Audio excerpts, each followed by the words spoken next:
نحمده ونصلي ونسلم على سيدنا ومولانا محمد رسوله النبي الأمين المكين الحنين الكريم الرؤوف الرحيم. أما بعد، فأعوذ بالله من الشيطان الرجيم. بسم الله الرحمن الرحيم.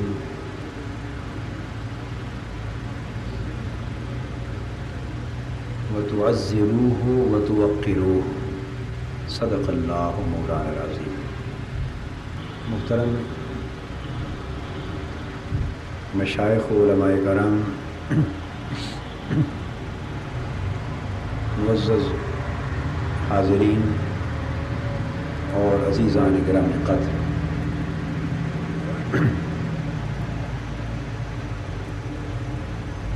اللہ رب العزت کا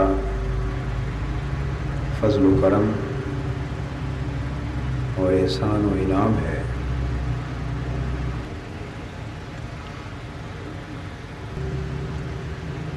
اس کی توفیق سے حضور نبی اکرم صلی اللہ تعالی علیہ وآلہ وسلم کی رسالت مقدسہ کے ناموس کے تحفظ کے عنوان سے منعقد ہونے والی اس عظیم الشان مجلس میں حاضرین محترم، اس مختصر سے وقت میں اپنی علالت طبع کے باوجود میری طبیعت کچھ زیادہ سازگار نہیں ہے اور میں کچھ علالت کے باعث زیر علاج بھی ہوں، لیکن یہ وعدہ چونکہ کر لیا تھا اور عام وعدہ ایفا کرنا بھی ایمان کا تقاضا ہے، اور یہ وعدہ تو ناموس رسالت صلی اللہ علیہ وسلم کے ساتھ تھا، اس لیے اس عہد کے ایفا کے لیے مجھے اگر چارپائی پہ لیٹ کر بھی آنا پڑتا تو میرے لیے فرض تھا، کیونکہ سچ بات ہے ہم زندہ ہی اسی ناموس کے لیے ہیں، بلکہ زندہ بھی اسی ناموس کی برکت سے۔ جب تک ہماری وابستگی اور غیرت ایمانی کا تعلق ناموس رسالت مآب صلی اللہ تعالی علیہ وآلہ وسلم کے ساتھ بئی طور کاملاً رہے گا، تب تک ہم بھی زندہ ہیں، ہمارا ایمان بھی زندہ ہے، اور اگر یہ رشتہ کٹ گیا یا کمزور پڑ گیا تو یوں سمجھیں کہ ایمان کا پودا جل گیا، اور ایمان کا پودا جل گیا تو ہم زندہ ہو کر بھی مردوں سے بدتر ہو گئے۔ اس نشست میں میں جس موضوع پر چند کلمات آپ کے گوش گزار کرنا چاہتا ہوں وہ یہ ہے کہ حضور علیہ الصلوۃ والسلام کے ادب اور تکریم کا معنی کیا ہے،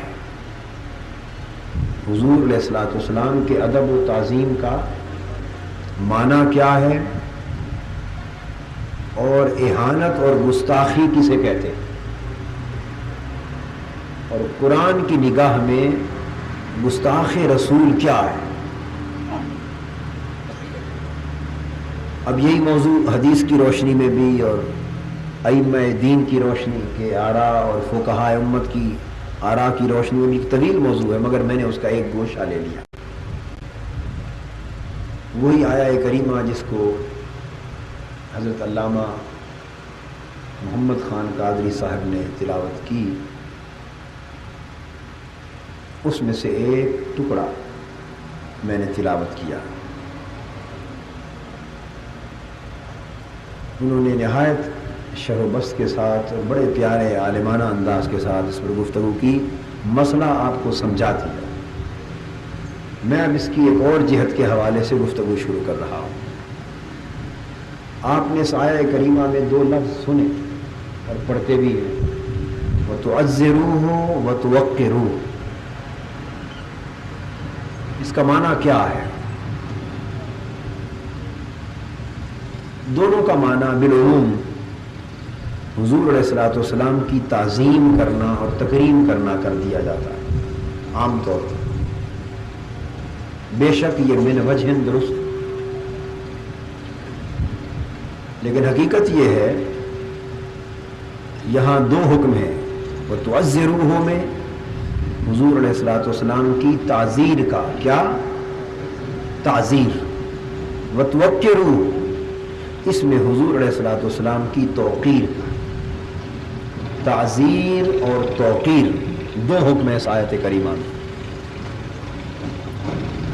متعدد معنی ہیں تعزیر کے، مگر ائمہ تفسیر نے جس معنی کو معنی مختار لیا ہے، زیادہ ترجیح دی ہے، زیادہ بہتر سمجھا ہے، وہ معنی تعظیم رسول صلی اللہ علیہ وآلہ وسلم کا۔ تو مطلب یہ ہوا کہ لوگوں، ایمان والوں، اللہ کے برگزیدہ محبوب صلی اللہ تعالی علیہ وآلہ وسلم کی تعظیم کرو، یہ معنی ہوا وَتُعَزِّرُوهُ کا۔ کیا معنی ہوا؟ کہ حضور علیہ الصلوۃ والسلام کی، بولیے، تعظیم کرو۔ پھر دہرایا، یعنی ادب کرو، آقا کا ادب کرو، تم اپنے آقا کا ادب کرو، تعظیم کرو، تکریم کرو۔ پھر فرمایا وَتُوَقِّرُوهُ، تو صاف ظاہر ہے اگر اس کا معنی بھی وہی ادب لے لیا جائے اور تعظیم لے لیا جائے اور تکریم ہی لے لیا جائے تو یہ تحصیل حاصل ہے۔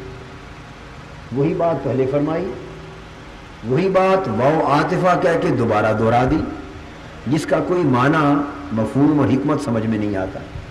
یعنی بات یوں بنی کہ تم رسول صلی اللہ علیہ وسلم کا ادب کرو اور تعظیم کرو، یہ ترادف ہو گیا۔ کیا ہوا؟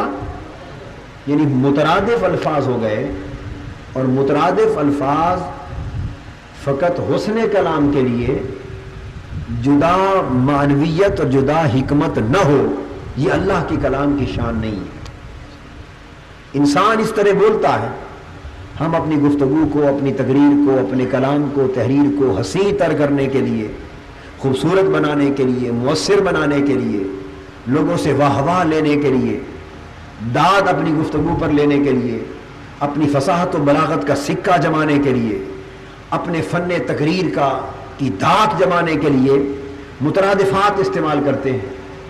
اور ایسے بھی ہو گزرے جو مترادفات میں 3-3 4-4 منٹ بولتے چلے جاتے ہیں، ہم کرتے ہیں ایسا۔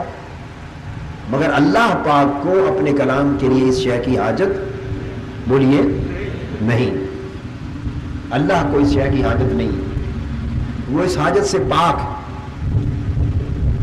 وہ جو ایک لفظ بھی اپنے کلام میں اللہ جل مجدہ استعمال فرماتا ہے، وہ اپنی تمام تر معنویت کے اعتبار سے اتنا کامل ہوتا ہے کہ اس مفہوم کی ادائیگی کے لیے، اس کے ایضاح کے لیے، وضاحت کے لیے، اس کی صراحت کے لیے، اسے اچھی طرح اجاگر کرنے کے لیے، نمایاں کرنے کے لیے ہرگز کسی اور لفظ کے استعمال کرنے کی ضرورت نہیں ہوتی۔ اللہ تبارک و تعالی جب اسی معنی کا، اسی مفہوم کا، اسی معنی کا ملتا جلتا لفظ جب باری تعالیٰ اپنے کلام میں استعمال فرماتے ہیں تو اس کا مطلب مترادف کا استعمال نہیں ہوتا، بلکہ اس کی حکمت جدا ہوتی ہے، اس کا معنی اور ہوتا ہے، اس کا اطلاق اور ہوتا ہے، اس کی امپلیکیشن اور ہوتی ہے، اس کو سمجھنے کی ضرورت ہے۔ تو فرمایا وَتُعَزِّرُوهُ، اس نبی صلی اللہ تعالی علیہ وآلہ وسلم کا ادب کرو اور تعظیم و تکریم کرو۔ پھر فرمایا وَتُوَقِّرُوهُ، اور اس کی توقیر کرو۔ تو اب میں اس وضاحت کی روشنی میں وَتُوَقِّرُوهُ کا معنی پھر ادب اور تعظیم کرو یا تکریم کرو یہ نہیں کروں گا۔ تو سوال پیدا ہوتا ہے کہ اب اس کا معنی کیا ہو؟ نحو کے ایک بہت بڑے امام ہو گزرے ہیں، مبرد ان کا نام، یہ یاد کر لیں تاکہ بعد میں آپ علماء سے بات کریں کوئی اعتراض کرے تو کم سے کم اتنی بات تو یاد رہ جائے. ایک بہت بڑے امام نحو کے ہو گزرے ہیں مبرد. کیا؟ مبرد. نحو کے بہت بڑے امام ہو گزرے اور تفسیر کے اندر بھی ان کا درجہ امامت کا درجہ. وہ توقیر کا معنی بیان کرتے ہیں کہ توقیر کسے کہتے ہیں. تو فرماتے ہیں کہ توقیر کا معنی ادب کرنا نہیں بلکہ ادب میں حد سے بڑھ جانا ہے. ادب اور تعظیم میں حد سے بڑھ جانا. اب مفہوم آپ سمجھ گئے. فرمایا وَتُعَزِّرُوهُ وَتُوَقِّرُوهُ.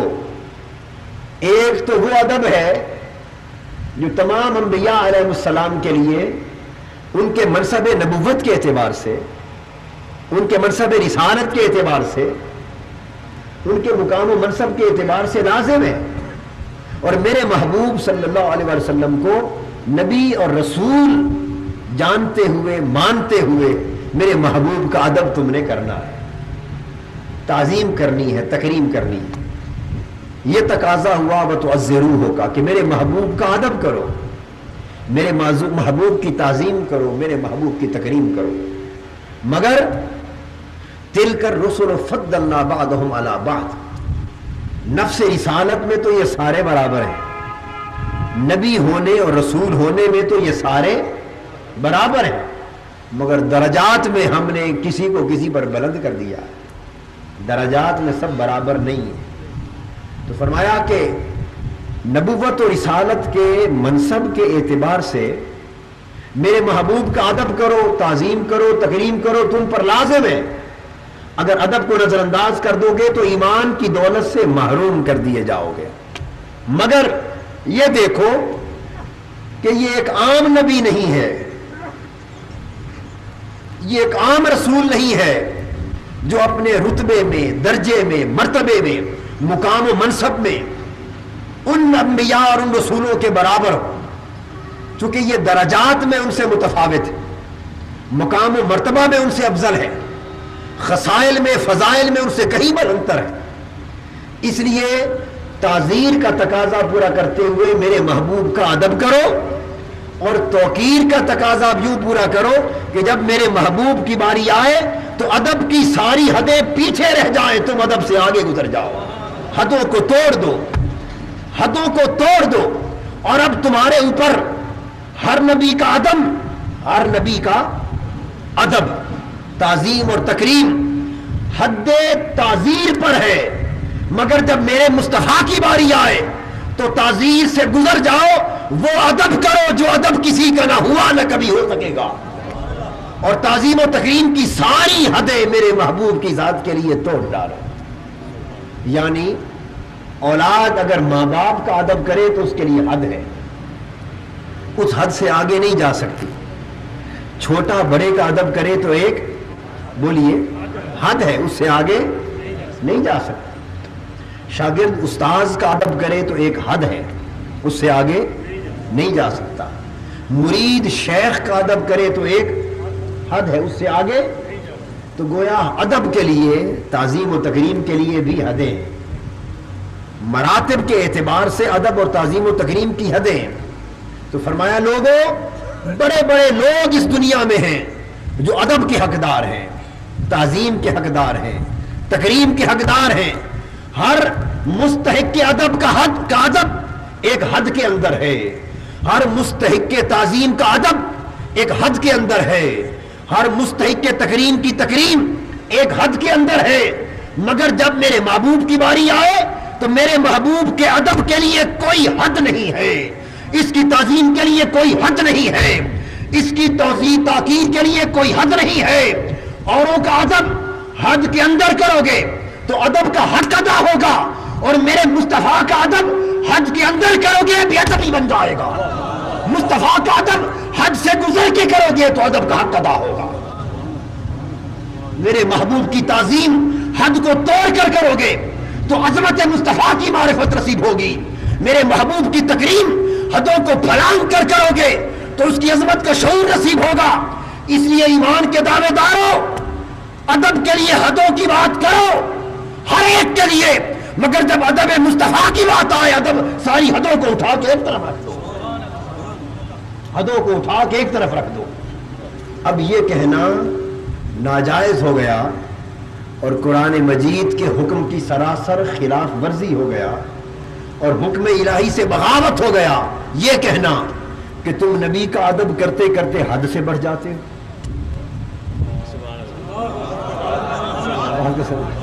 اب یہ کہنا قرآن سے کھلی بغاوت بن گیا, قرآن مجید سے کھلی بغاوت بن گیا. یہ کہنا بھئی تم نبی کا ادب کرو مگر حد سے کیوں گزر جاتے ہو؟ اگر حد سے نہ گزرے تو قرآن کہتا ہے کہ مصطفیٰ کا ادب ہی نہیں ہوگا. ہر ایک کا ادب حد کے اندر ہے مگر مصطفیٰ کا ادب حد سے آگے. میں تو قرآن بتا رہا ہوں, آپ شفا قاضی ایاز کی اٹھا کے دیکھ رہے, مبرد کا قول موجود ہے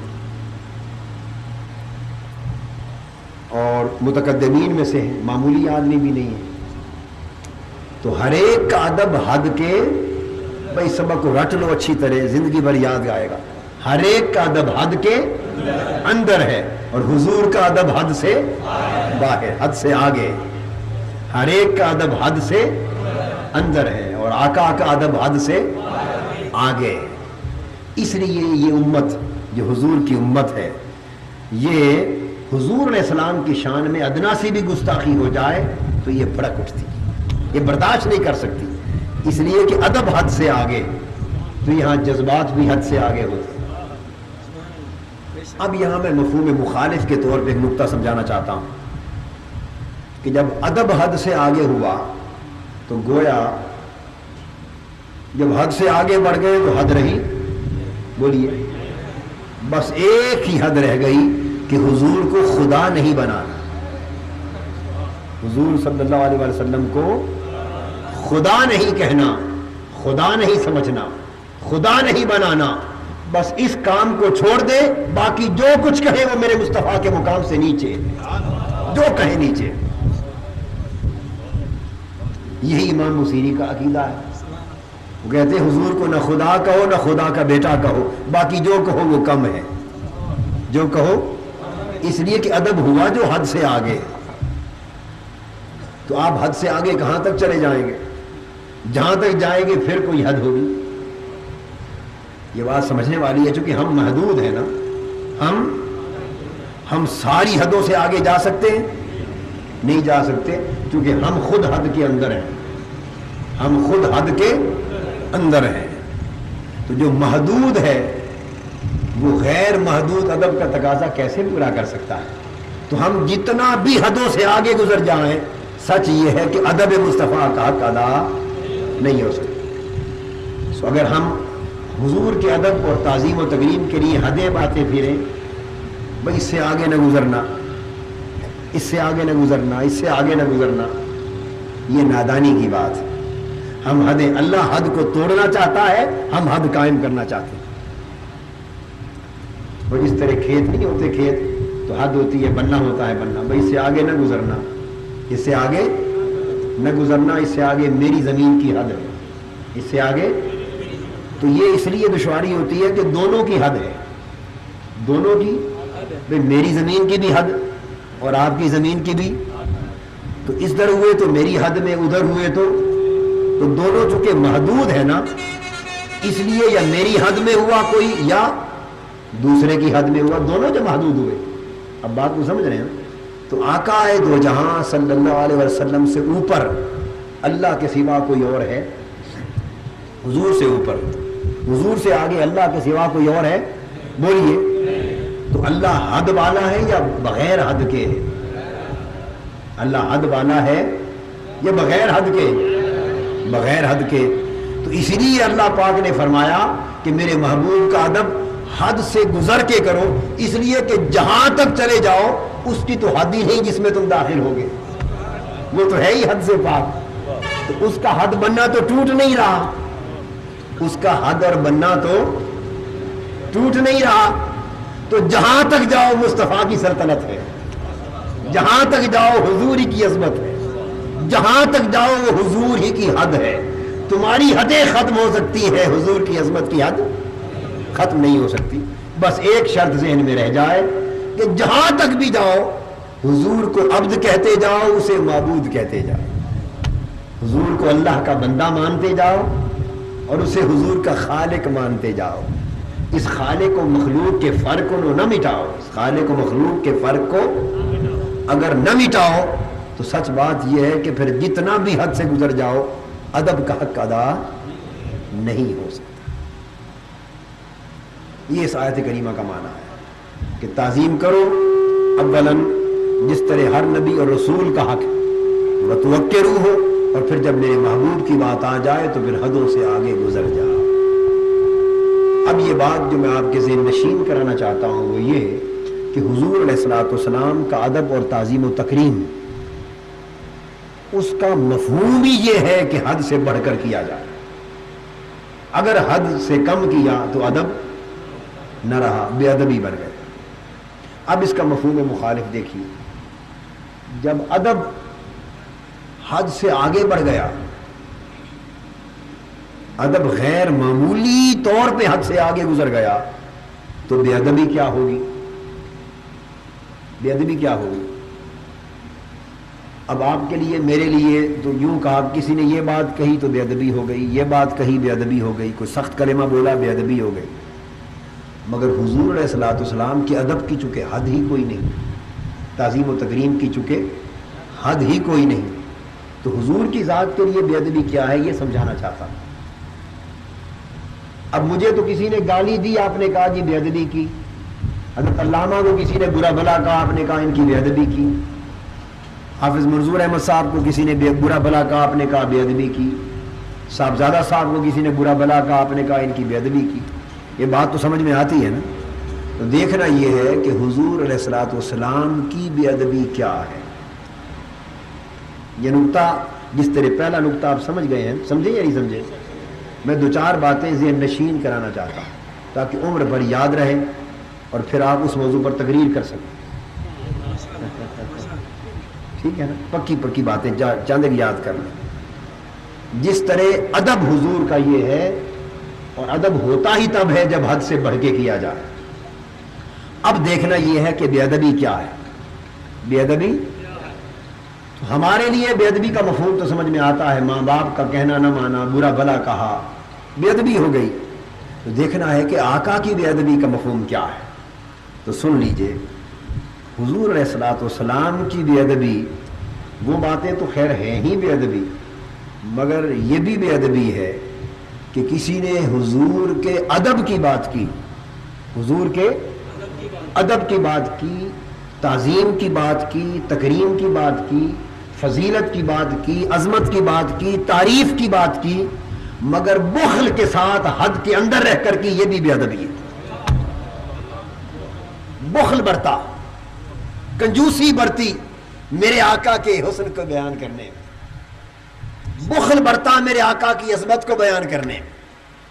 بات قابل توجہ ہے. وہ شخص مقرر ہے، مبلغ ہے، مصنف ہے، جو بھی ہے، کر تقریر رہا ہے حضور کی شان میں. کیا؟ حضور علیہ الصلوۃ والسلام کی شان میں بول رہا ہے، مگر لگتا ایسے ہے، بیان تو شان کر رہا ہے مگر یوں ڈر رہا ہے کہ کہیں حد سے آگے نہ بڑھ جائے. بات ادب مصطفیٰ کی کر رہا ہے مگر یوں لگ رہا ہے کہ کہیں حد سے آگے. تو حضور کے ادب کو، حضور کی شان کو، حضور کے مقام کو حد کے اندر اندر رکھنا چاہتا ہے.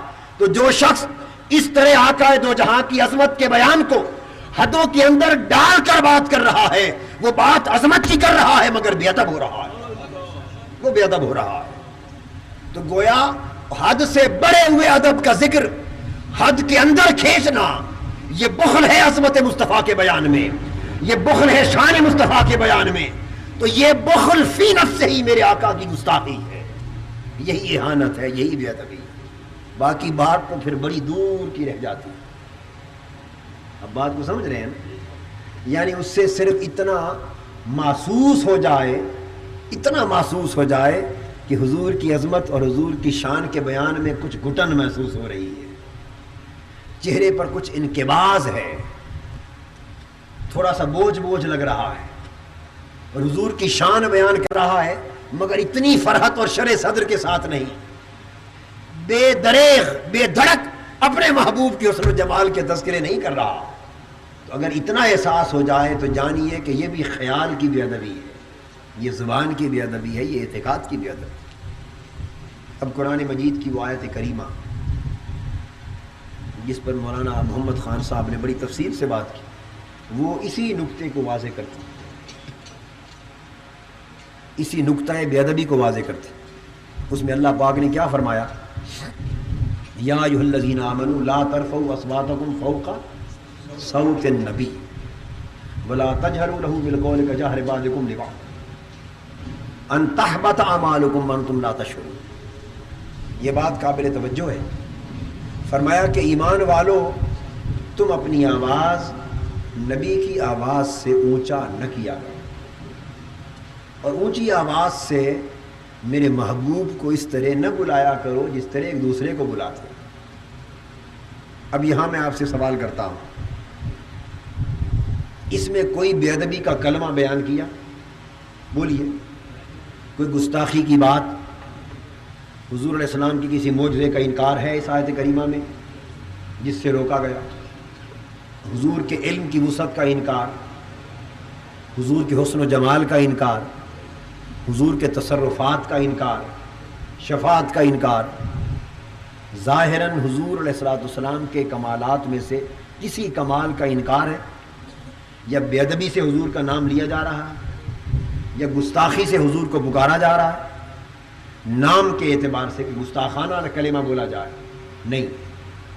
یا ارشاد کیا فرمایا؟ ایمان والو، اپنی آواز میرے محبوب کی آواز سے اونچا نہ کرو، اور اس طرح اونچی آواز سے میرے محبوب کو بلاؤ بھی نہ جس طرح تم ایک دوسرے کو بلاتے ہو۔ نتیجہ کیا ہوگا؟ ان تحبط اعمالکم، تمہارے اعمال ضبط ہو جائیں گے، غارت ہو جائیں گے، رائیگاں چلے جائیں گے، تباہ ہو جائیں گے، اس طرح ختم ہو جائیں گے، نیست و نابود ہو جائیں گے جیسے تم نے وہ اعمال سرے سے کیے ہی نہ تھے۔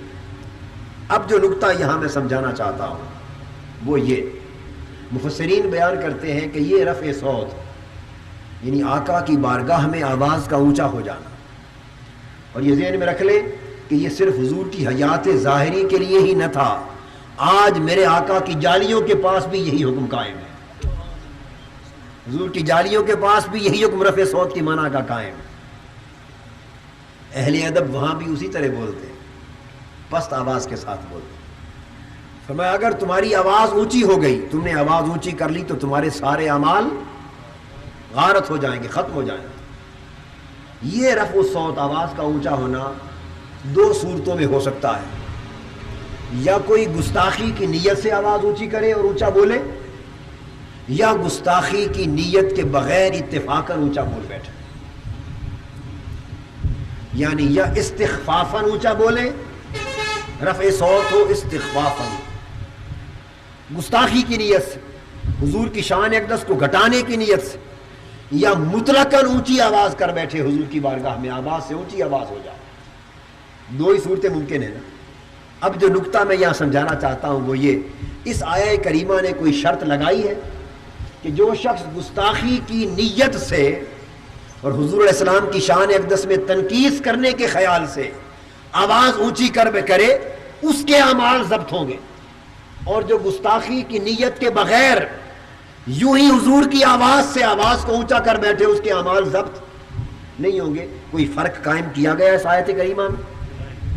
کوئی فرق ہے اس آیت کریمہ میں؟ نہیں، فقط حکم ہے لا ترفعوا اصواتکم فوق صوت النبی، اور خطاب اہل ایمان سے ہے، اور اہل ایمان سے یہ توقع ہی نہیں کی جا سکتی کہ وہ استخفافاً آواز حضور کی آواز سے اونچی کریں گے، یعنی گستاخی اور تنقیص نبوت کی نیت سے اپنی آواز آقا کی آواز سے اونچی کرے، اہل ایمان سے یہ گمان نہیں کیا جا سکتا۔ قرآن نے مطلقاً رفع صوت سے منع فرمایا، اور فرمایا مطلقاً اگر میرے محبوب کی آواز سے تمہاری آواز بلند ہو گئی اور تم نے اونچی آواز کے ساتھ میرے محبوب کو اس طرح بلا لیا جس طرح ایک دوسرے کو بلاتے ہو، اور یہ مثل مماثلت پیدا ہو گئی کجہر بعضکم لبعض، یہ مماثلت پیدا ہو گئی، جیسا برتاؤ دوسروں کے ساتھ ہے اسی طرح کا برتاؤ میرے محبوب سے ہو گیا، یعنی برتاؤ میں تم نے میرے محبوب کو دوسروں جیسا سمجھ لیا. مثلکم، برتاؤ میں تم نے میرے محبوب کو دوسروں جیسا سمجھ لیا، اس طرح اونچا بول پڑے. اور تنقیص و استخفاف اور گستاخی کی نیت کے بغیر تم نے میرے محبوب کی آواز سے اپنی آواز اونچی کر لی بغیر امتیاز کے. فرمایا ان تحبط اعمالکم، مجھے اپنی عزت کی قسم، تمہارے حج ہیں تو وہ بھی تباہ ہو گئے، روزے ہیں وہ بھی تباہ ہو گئے، زکوٰۃ ہے وہ بھی تباہ ہو گئی، استغفار بھی گئے، تہجد بھی گئے، عمر بھر کے اعمال بھی گئے، تقویٰ بھی گیا، صالحیت بھی گئی، عبادتیں بھی گئی، سجدے بھی گئے، رکوع بھی گئے. باری تعالیٰ کیا گستاخی ہو گئی. حج چھوٹا سا عمل ہے، انسان پوری زندگی میں ایک بار اس پر فرض ہے حج، ایک بار.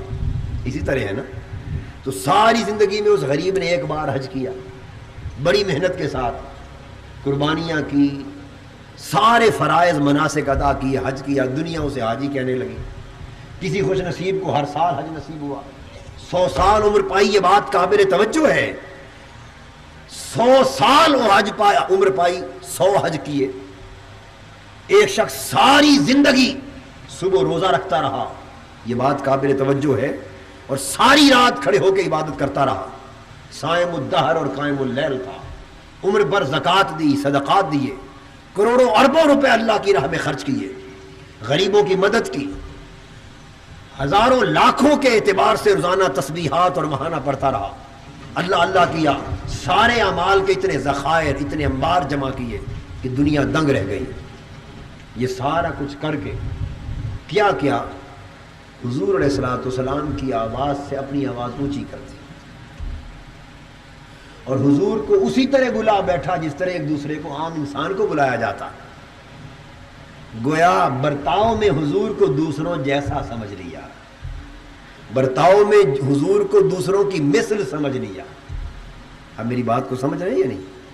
یہ کام کر بیٹھا، زبان سے کوئی کلمہ گستاخی کا نہیں نکالا، بے ادبی کا نہیں نکالا، نبوت کا انکار نہیں کیا، رسالت کا انکار نہیں کیا، حکم کا انکار اور انحراف نہیں کیا، کچھ بھی نہیں، فقط آواز اونچی کر بیٹھا. قرآن کہتا ہے ان تحبط اعمالکم، اللہ پاک نے اس کی ساری زندگی کے اعمال سے نگاہ پھیر لی، فرمایا لے جاؤ جہنم میں ڈالے تمہارے سارے اعمال، کوئی ضرورت نہیں، سب اعمال غارت گئے. وانتم لا تشعرون، اور سزا کیا ہے؟ سزا کیا ہے کہ اگر پتہ چل جائے نا کہ میرا سارا کچھ برباد گیا تو انسان فوراً توبہ کر لیتا ہے. سزا دیکھیے بھئی، اگر آپ کو پتہ چل جائے کہ آپ کے اعمال تباہ ہو گئے، برباد ہو گئے، اللہ آپ سے ناراض ہو گیا، اگر یہ پتہ چل جائے تو رو دھو کے توبہ کر لیں گے کہ نہیں؟ روئیں گے، آنسو بہائیں گے، توبہ کریں گے، اللہ کو منا لیں گے. اللہ کو اگر پتہ چل جائے کہ اللہ روٹھ گیا، ناراض ہو گیا، تو رو دھو کے منا لیں گے یا نہیں منائیں گے؟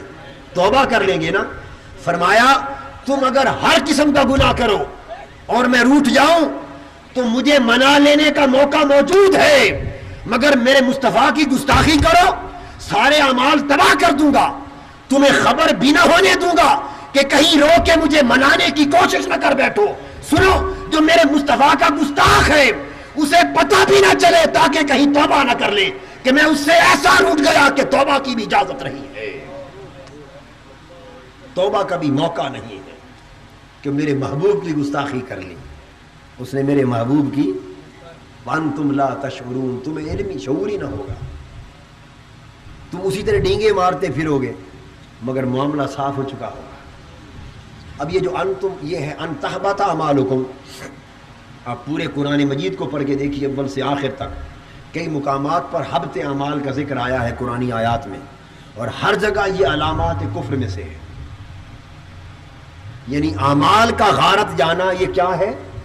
کفر کی علامتوں میں سے ہے. پورے قرآن کو پڑھ لیں، اللہ نے کافروں اور مشرکوں کے لیے اعمال کا غارت جانا بیان کیا، اور یہاں فرمایا ان تحبط اعمالکم، تمہارے اعمال سب غارت گئے. تو مطلب کیا ہوا کہ حضور کی گستاخی کو قرآن مجید نے کفر قرار دیا، گستاخی کو کفر قرار دیا. اب یہاں فرق ہوگا کہ وہ گستاخی اگر اس نے استخفافاً گستاخی کی نیت سے آواز اونچی کر بیٹھا تھا تو وہ کافر ہو گیا، اور بوجہ کفر اعمال غارت گئے. اور اگر گستاخی کی نیت سے آواز اونچی نہ ہوئی، یوں ہی آواز اونچی کر بیٹھا، غلطی سے آواز اونچی کر بیٹھا، تو پھر وہ کافر تو نہ ہوا، عمل کفر نہ ہوا، بلکہ مفضی الی الکفر ہوا۔ کافر نہ ہوا بلکہ کفر کے راہ پر چل پڑا، کفر کے راستے پر چل پڑا، مگر اعمال کفر کی صورت میں بھی غارت ہوئے اور عدم کفر کی صورت میں بھی غارت ہوئے۔ اعمال نہ اس کے بچے نہ اس کے بچے، تو پتا چلا کہ اعمال کا ختم ہونا وہ یہاں بوجہ کفر نہیں ہے، بوجہ گستاخی مصطفیٰ ہے، بوجہ گستاخی مصطفیٰ ہے۔ آواز اونچی ہو گئی میرے محبوب کی آواز سے، لے جاؤ اب تمہارے اعمال کو میں جہنم میں ڈالنا۔ یہ ساری نمازیں، سارے روزے، عبادتیں، اللہ اللہ، یہ تو دیے اس لیے تھے کہ میرے محبوب کے غلام بن جاؤ، ورنہ مجھے تمہارے سجدوں کی حاجت ہے، تمہاری تسبیحوں کا محتاج ہوں۔ یہ تو سب کچھ اس لیے دیا تھا کہ سلیقہ آ جائے تمہیں میرے محبوب پر ایمان لانے کا، اور ایمان میرے محبوب کا سراسر ادب کا نام ہے۔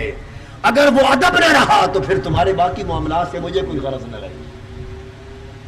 اللہ تبارک و تعالیٰ نے واضح فرمایا، جس طرح ادب حد سے بڑھ کر کرنے کا حکم ہے، اس طرح حد سے بہت پیچھے ایک ادنا سی بے ادبی اگر گستاخی ہو جائے کہ عام ذہن اسے گستاخی بھی نہ سمجھے، تو حضور کی بارگاہ میں وہ بھی بے ادبی ہے، وہ بھی بے ادبی، اور قرآن اسے بھی گوارا نہیں کرتا۔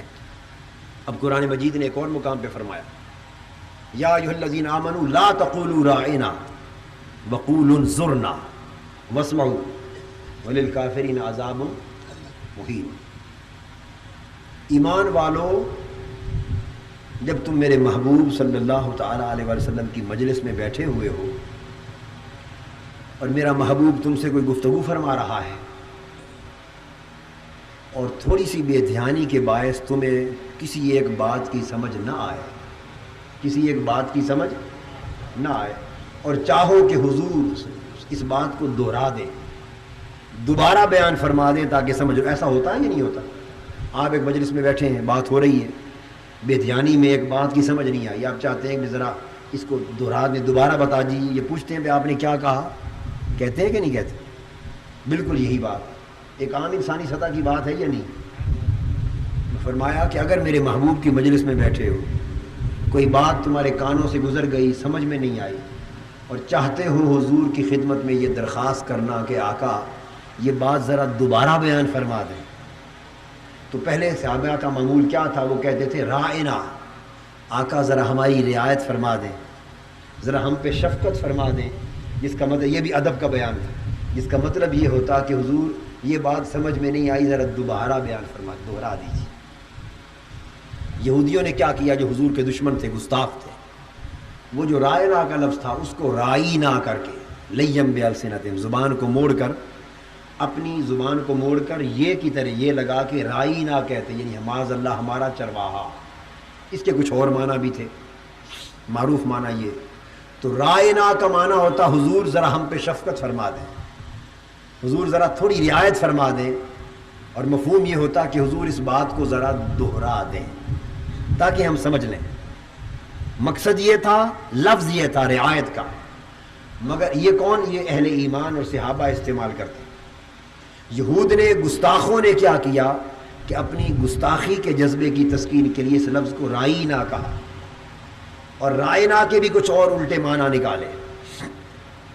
تو رائنا کا جو لفظ تھا اس کے کچھ ایسے معنی بھی نکالے جو بے ادبی والے تھے، اور ایسے معنی بھی اس کے تھے جو ادب والے تھے۔ اب یہ دوسرا نقطہ میں سمجھانا چاہتا ہوں تاکہ یہ آپ سمجھ سکیں کہ ادب حضور کا کیا ہے اور بے ادبی کیا ہے۔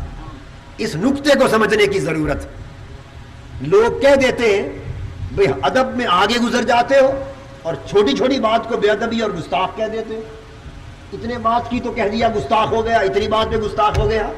ارے ظالم، اگر تجھے سمجھ آ جاتی کہ مصطفیٰ کا ادب کیا ہے تو گستاخی کا بھی پتہ چل جاتا کہ ذرہ سی بات پر گستاخی کس طرح بن جاتی۔ یہ مقام حضور کی بارگاہ کا مقام۔ تو یہ رائنا کا لفظ ادب والا بھی تھا، اس کا معنی تھا حضور ذرا ہماری رعایت فرما دیجئے۔ تو اچھا معنی ہے یا نہیں؟ یہ برا معنی ہے، بولیے۔ اور اس کا ایک معنی برا بھی تھا، بے ادبی اور گستاخی کا معنی بھی تھا۔ اہل ایمان اسی لفظ کو اچھے معنی میں استعمال کرتے اور گستاخ اور یہودی اسی لفظ کو بولیے برے اور غلط معنی میں استعمال کرتے. اب میں جو بات سمجھانا چاہتا ہوں وہ ایک ایسے لفظ کی بات نہیں ہو رہی جس کا معنی فقط گستاخانہ ہے. ایسے لفظ کی بات نہیں ہو رہی جو فقط گستاخانہ ہے اور جس کا کوئی دوسرا معنی اور مفہوم نکل ہی نہ سکے, فقط گستاخی پر محمول کیا جائے اور اس کا مفہوم فقط گستاخی پر مشتمل ہو.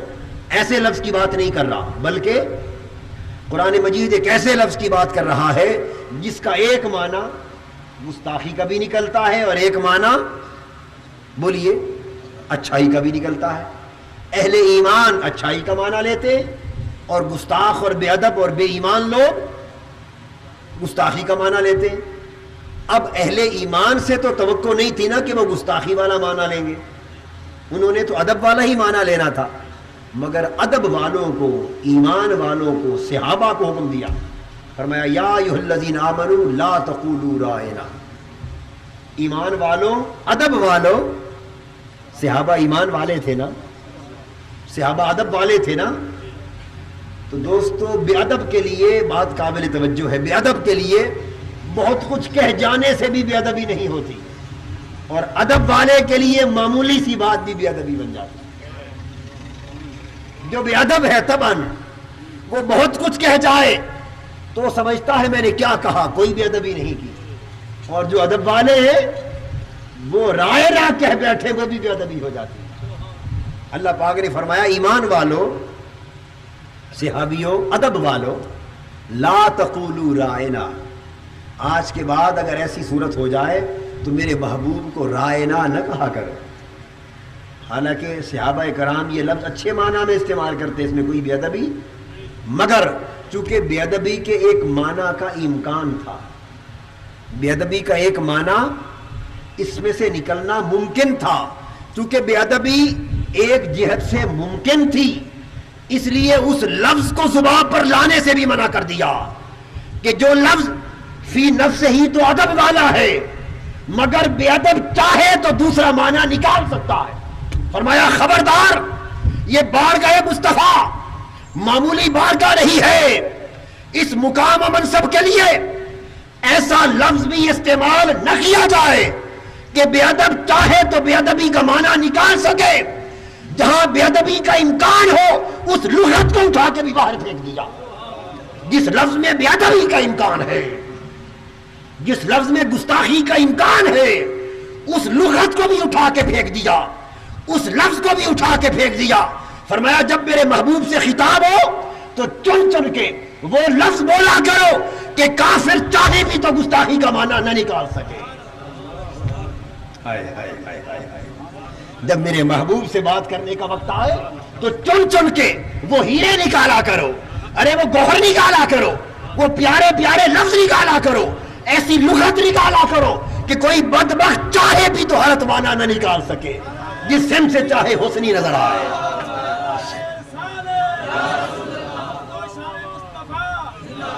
یہ ہے ادب اور یہ ہے بے ادبی. اس طرح گفتگو کرو کہ کوئی بدبخت کافر چاہے تب بھی بے ادبی کا مفہوم نہ نکل سکے. تو اب اس سے ثابت کیا ہوا؟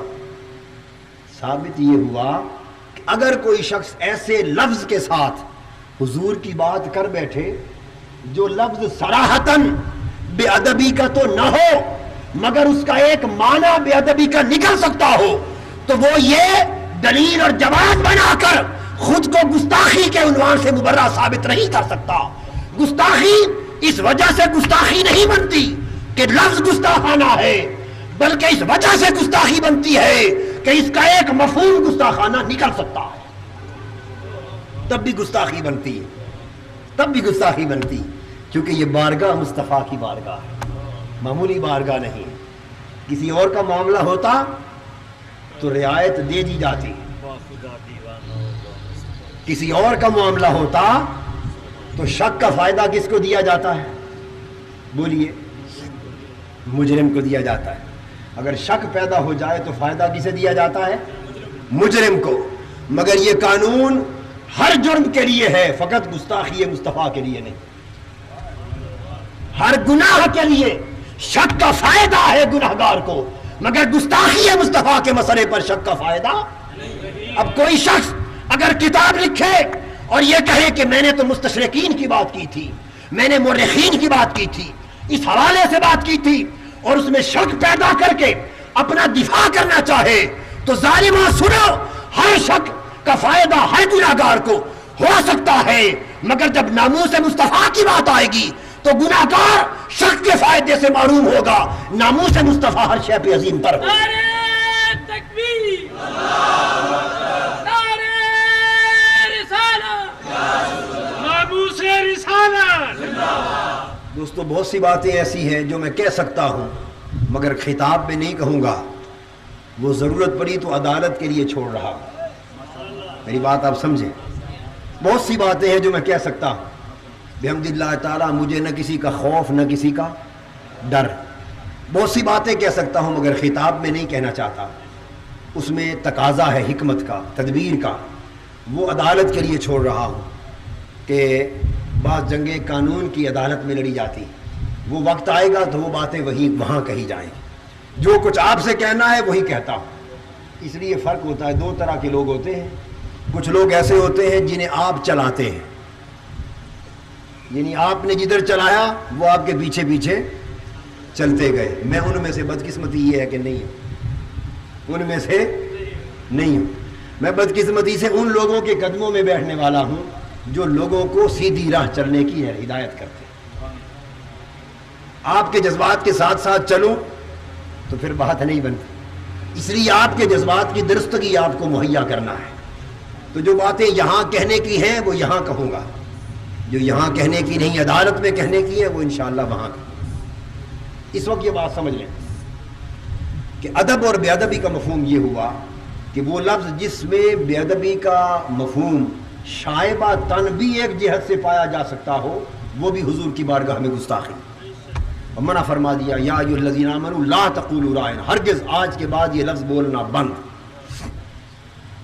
باری تعالیٰ پھر اگر ضرورت پڑ جائے تو کیا کہا کرے، فرمایا وقولوا انظرنا واسمعوا، قربان جائیں دو حکم دیے، کہا لوگوں اگر ایک کمتر درجے کا حکم ایک اعلیٰ درجے کا حکم، فرمایا اگر ضرورت پڑ جائے تو آج کے بعد کہنا وانظرنا، آقا ہمارے حال پہ نظر کرم فرمائیے، یا رسول اللہ انظر حالنا، تو گویا یہ شعر اس آیت سے نکلا، وانظرنا یا رسول اللہ انظر حالنا، حضور ہم کو تا ناقص ہیں سمجھ نہیں سکے، حضور ہماری حالت اظہار پہ رحم فرما دیجئے، ایک نظر کرم فرما دیجئے، ایک نظر انظرنا کا معنی کیا ہے، حضور ایک نظر کرم فرما دیجئے۔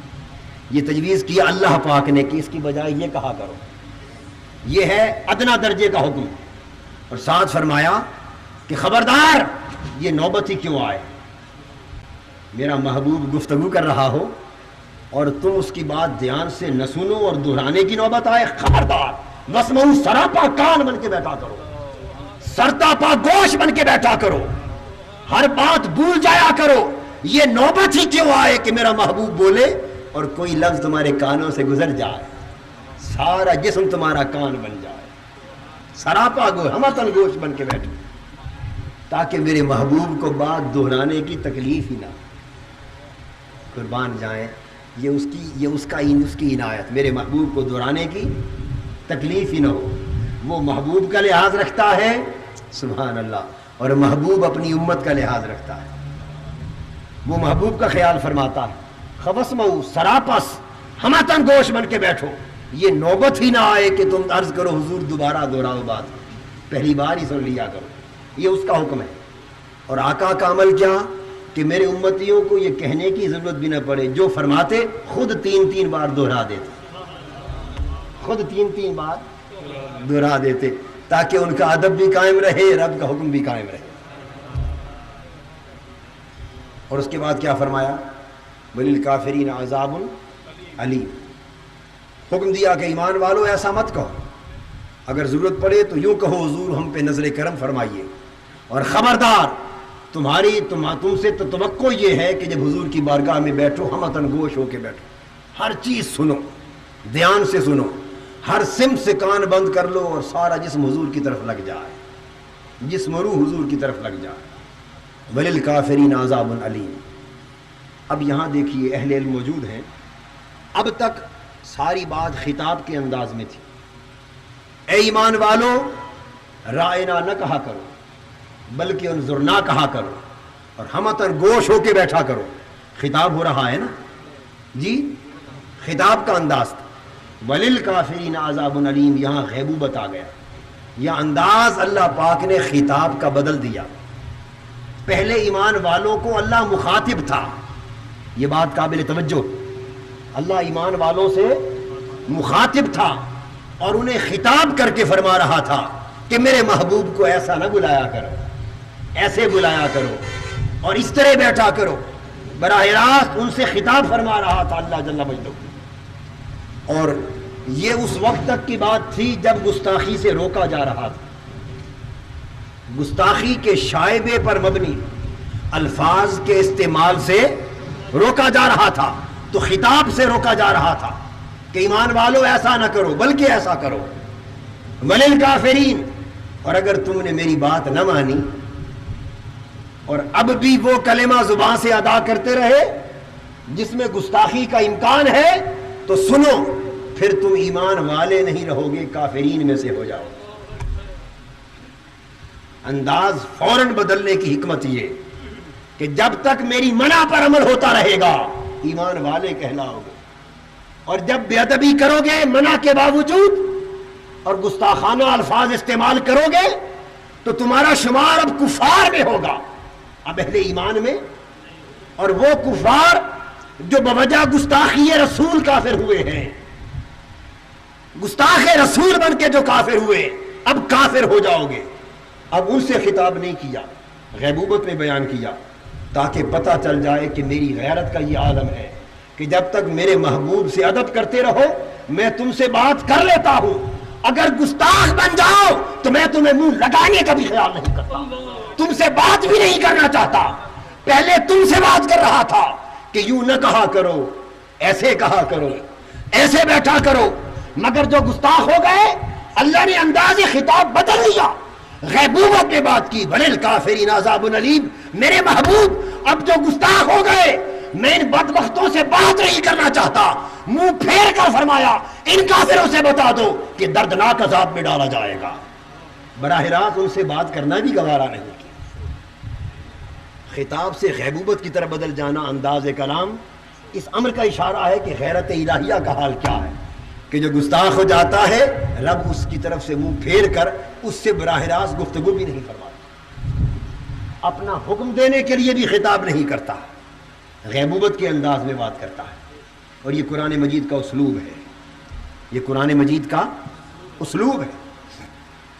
اسی کی تائید میں عرض کرتا ہوں، یہ قرآن کا انداز، یہ غیرت الہیہ ہے کہ گستاخ ہو جائے تو رب کریم اسے جہنم کی بات سنانے کے لیے بھی براہ راست نہیں کرتا، وہ اس قابل ہی نہیں رہتا کہ اس سے بات کی جائے، منہ پھیر لیتا ہے۔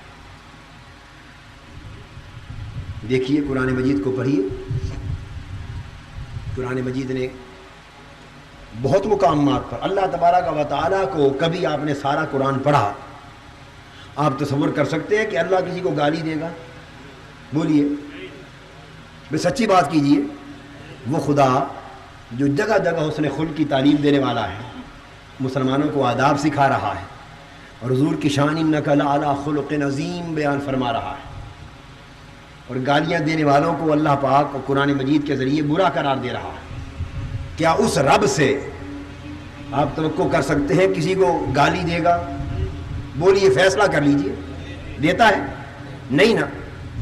اور میں بھی یہ کہتا ہوں کہ سارے قرآن کو پڑھیے، اس نے کسی کو گالی، ایک مقام پر قرآن میں گالی آئی، ایک مقام پر اللہ نے گالی دی اور وہ گستاخ رسول کو گالی دی، یعنی اخلاق کی تعلیم دینے والا، اس کا غیظ و غضب اتنا بھڑک گیا رب کریم کا کہ اس کو گالی دی۔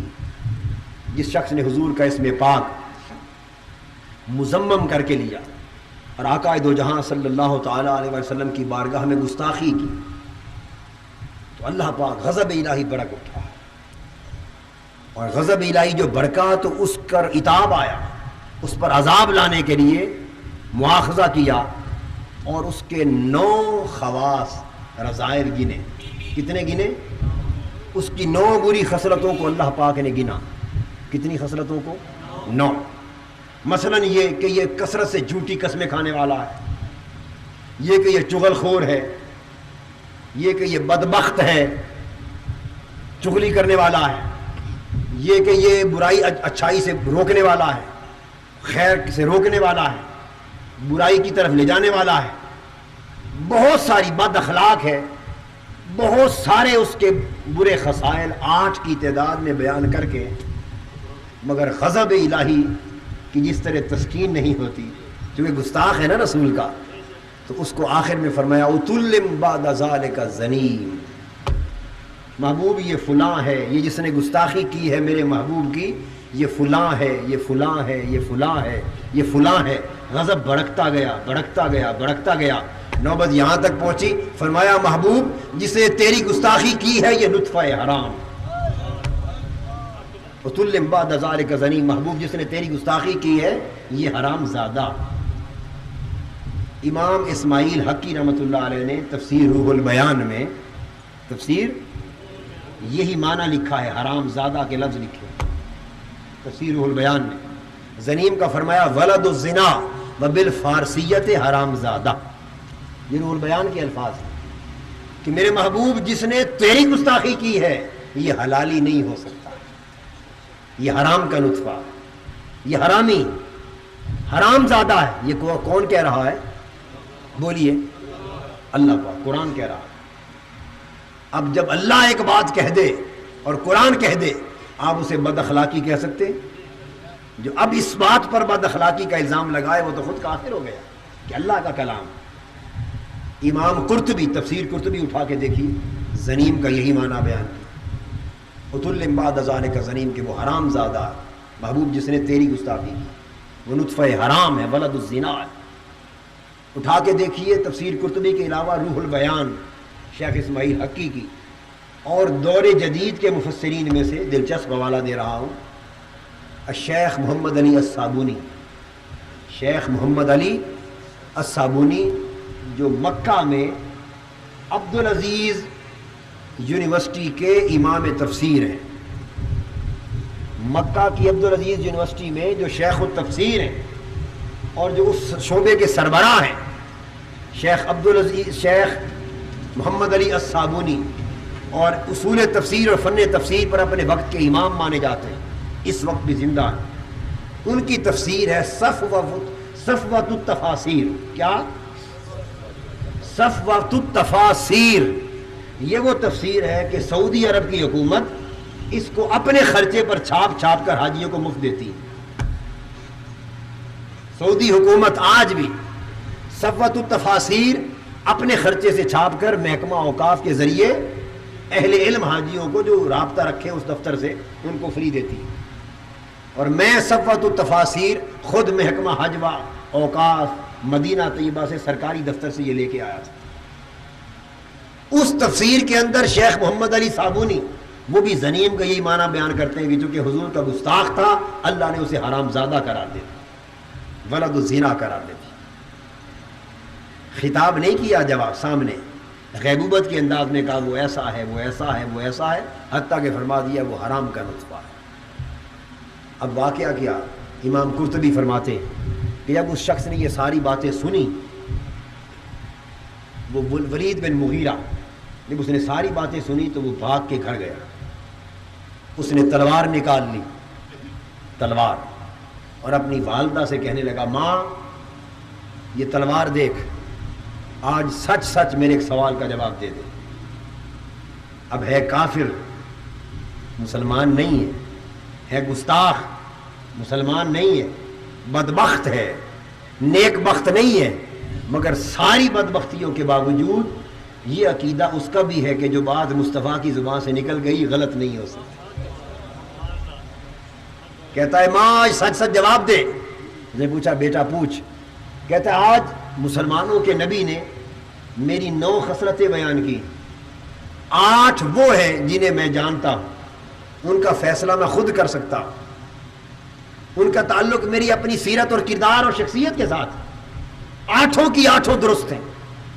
میں نے جائزہ لیا ہے، مسلمانوں کے نبی نے میری نسبت جو جو کہا وہ ساری باتیں بدرجہ تمجد میں موجود ہیں، ان میں کوئی بات غلط نہیں، مگر آخری بات یہ کہہ دی کہ یہ حرام زادہ ہے، اس کا فیصلہ میں نہیں کر سکتا، تو کر سکتی۔ مجھے بتا دے، اگر تو نے غلط بیانی کی تو تلوار سے سر قلم کر دوں گا۔ سچ بتا دے کہ کیا میں حلالی ہوں یا حرامی۔ مسلمانوں کے نبی کی زبان سے نکلی ہوئی بات غلط نہیں ہوتی۔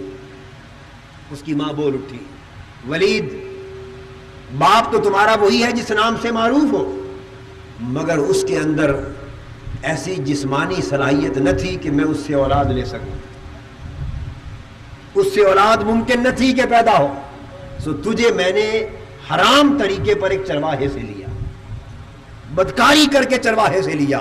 تو مسلمانوں کے نبی نے تیری نسبت جو کہا ہے حق کہا ہے، حق کہا ہے۔ میں یہ سمجھتا ہوں اور میرا اس پر پختہ اعتقاد ہے کہ جو حضور نبی اکرم صلی اللہ تعالی علیہ وآلہ وسلم کا گستاخ ہے، آقا دو جہاں صلی اللہ تعالی علیہ وآلہ وسلم کا گستاخ ہے، کوئی مانے یا نہ مانے، میں تو اپنے عقیدے کی بات بتا رہا ہوں، ہر شخص اپنے عقیدے کا پابند۔ آپ کی طبیعت میں آ جائے تو مان لے، نہ آئے تو واپس لوٹا دے، بات سن لے، جی چاہے تو قبول کر لے، نہ چاہے تو لوٹا دے، مگر اللہ کی عزت کی قسم، قرآن کی اس نص کی روشنی میں میرا پختہ عقیدہ ہے کہ جو آقا دو جہاں کا گستاخ ہے، وہ جو کچھ بنتا پھرے وہ حلال کا نطفہ نہیں ہو سکتا، وہ نطفہ حرام ہے۔ جس کی رگوں میں حلال کا خون گردش کر رہا ہے اور جس کا وجود نطفہ حلال سے تشکیل پایا ہے، وہ کافر اور ظالم بھی ہو سکتا ہے، سب کچھ کر سکتا ہے، مگر مصطفیٰ کا گستاخ نہیں ہو سکتا۔ جو مصطفیٰ کا گستاخ ہے وہ نطفہ حرام، وہ حلال کے طریقے سے پیدا شدہ شخص نہیں ہے۔ گویا اس کے مسلمان ہونے کا تصور ہی کیا رہا، قرآن مجید نے تو اسے انسانیت کے درجے سے بھی گرا دیا۔ ایک عام انسان جس شرف اور تکریم کا مالک ہوتا ہے حلالی ہونے کے ناطے، قرآن نے تو اسے اس درجے کا بھی کہنا گوارا نہیں کیا۔ آئیے قرآن مجید کو، یعنی یہ وہ ہے جو زبانی گستاخی تھی، یہ کیا ہے؟ زبانی گستاخیاں تھیں۔ ابو لہب نے ہاتھوں سے گستاخی کی، آقا دو جہاں صلی اللہ تعالی علیہ وآلہ وسلم کی ذات ایک دست پر دست درازی کی، ہاتھ ڈالا حضور کی عزت پر۔ اللہ پاک کا غضب جس طرح دیکھا نا، کبھی پورے قرآن میں آپ نے نہیں دیکھا کہ گالی ملی ہو کسی کو، اسی طرح یہ بھی دیکھیے کبھی خدا کا غضب اس طرح برکتا ہوا نظر نہیں آیا۔ ہاتھ پڑا حضور کی عزت پر، ابو لہب کا رب کریم نے جواب دیا، تبت یدا ابی لہب وتب، ابو لہب کے دونوں ہاتھ ٹوٹ جائیں، میرے محبوب کی عزت پر اٹھتے ہیں، اس کے ہاتھ ٹوٹ جائیں۔ قربان جائیں، آپ نے اندازہ کیا اس محبوب کے ساتھ محبت کا عالم کیا ہے۔ جس طرح بلا تشبیہ و بلا مثال ماں کی مامتا کبھی بڑک اٹھتی ہے نا، اس کے بچے کو کوئی زخم کر دے، زخمی کر دے، بچے کو مار دے، اس بچے کی پٹائی کر رہا ہو، اوپر سے ماں دیکھ لے تو بے ساختہ بول اٹھتی ہے، ظالم تیرے ہاتھ ٹوٹ جائیں جس نے میرے بچے پر ہاتھ اٹھائے۔ بلا تشبیہ و بلا مثال وہ تو مامتا کی محبت ہے۔ ارے کروڑوں اربیں مامتائیں مل جائیں تو اس محبت کا ایک ذرہ بھی نہیں بن سکتی جو محبت اللہ جل مجدہ کو اپنے محبوب کے ساتھ۔ اس کے ہاتھ اٹھے، فرمایا تبت یدا ابی لہب وتب، دونوں ہاتھ ٹوٹ جائیں ابو لہب کے، تباہ و برباد ہو جائے۔ جو ہاتھ میرے محبوب پر اٹھے وہ کٹ جائیں۔ اللہ کا کہنا اور منشا کیا ہے؟ اللہ کا منشا کیا ہے؟ جو ہاتھ میرے محبوب پر اٹھے وہ کٹ جائیں، اور جو زبان میرے محبوب پر کھلے وہ کٹ جائے۔ یہ منشا الہی ہے، قرآن یہ چاہتا ہے۔ اس لیے رب ذوالجلال کسی جہت سے اپنے محبوب کے گستاخ کو گوارا نہیں فرماتے۔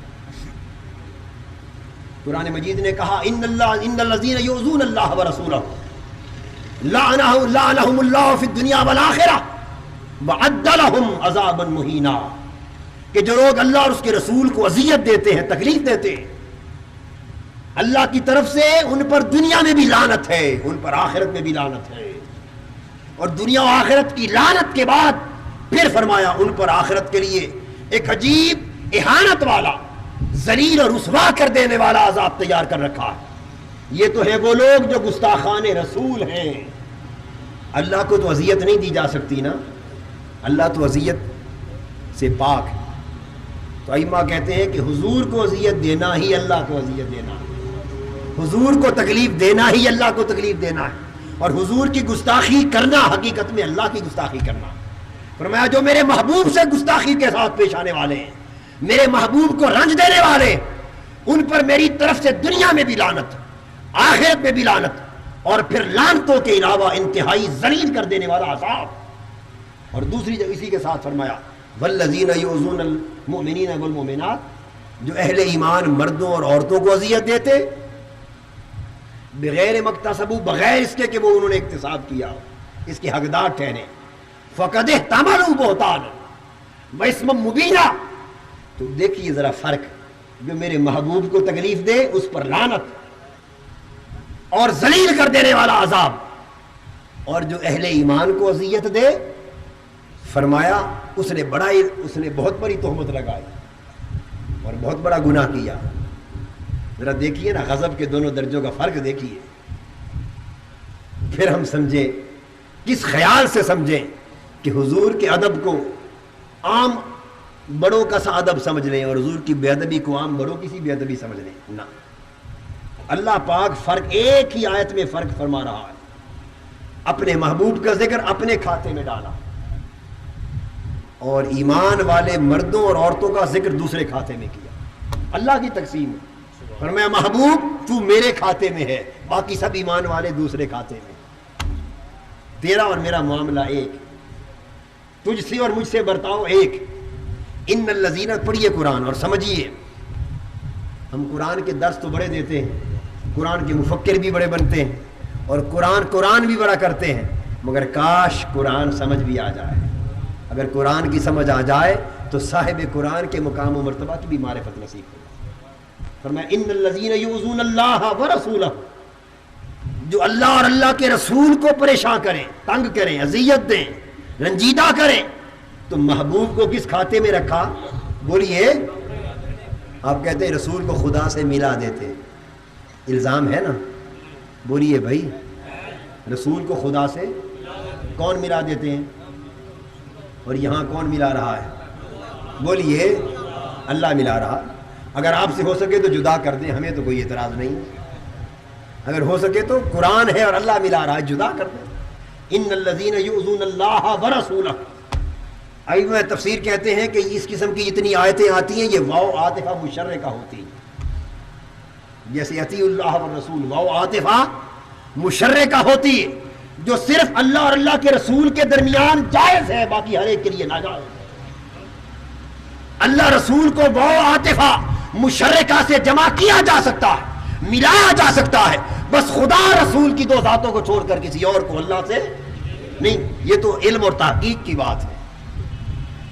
آپ الزام لگاتے ہیں رسول کو خدا سے ملا دیتے ہیں، اللہ فرما رہا ہے ان الذین یؤذون اللہ ورسولہ، جو رسول اور اللہ کو اذیت دیتے ہیں۔ تو فرمایا محبوب تو میرے کھاتے میں، اور میرے پیارے رب باقی ساری دنیا کس کھاتے میں؟ فرمایا محبوب ہم دو کھاتے بناتے ہیں، ہم دو کھاتے بناتے ہیں، ایک میں تو اور میں، تو ایک میں ساری دنیا، سب اہل ایمان۔ ایک کھاتے میں سارے مومن، مرد اور عورت سب مومن، ایک کھاتے میں فقط تو، اور ایک کھاتے میں صرف ہم دونوں، تو مجھے دیکھ میں تجھے دیکھتا رہا۔ انہ هو السمیع البصیر، تو مجھے سن میں تمہیں سنوں، تو مجھے تک میں تمہیں تکوں، بس ایک کھاتے میں ہم صرف دونوں، کوئی تیسرا داخل نہ ہو، کوئی تیسرا داخل نہ ہو۔ سو جو کوئی تجھ سے کرے وہ مجھ سے کرے، جو تجھ سے پیار کرے وہ مجھ سے پیار کرے، جو تجھ سے عداوت رکھے وہ مجھ سے عداوت رکھے، جو تیرا ہو جائے وہی میرا ہے، اور جو تیرا نہ بنے وہ لاکھ میرا بنتا پھرے، مجھے تیری قسم اسے اپنا نہیں بناؤں گا، کیونکہ ہمارا کھاتا ایک ہے۔ فرق یہ قائم ہے کہ وہ خالق ہے اور حضور، بولیے یہ فرق نہیں مٹ سکتا۔ اس فرق کو اگر کوئی مٹائے گا تو کافر ہو جائے گا۔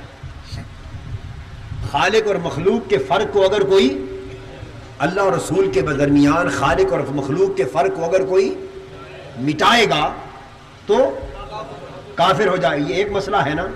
تو میں چاہتا ہوں کہ یہ آدھا مسئلہ نہ یاد رہے, پورا مسئلہ یاد ہو, وہ بھی سن لیں.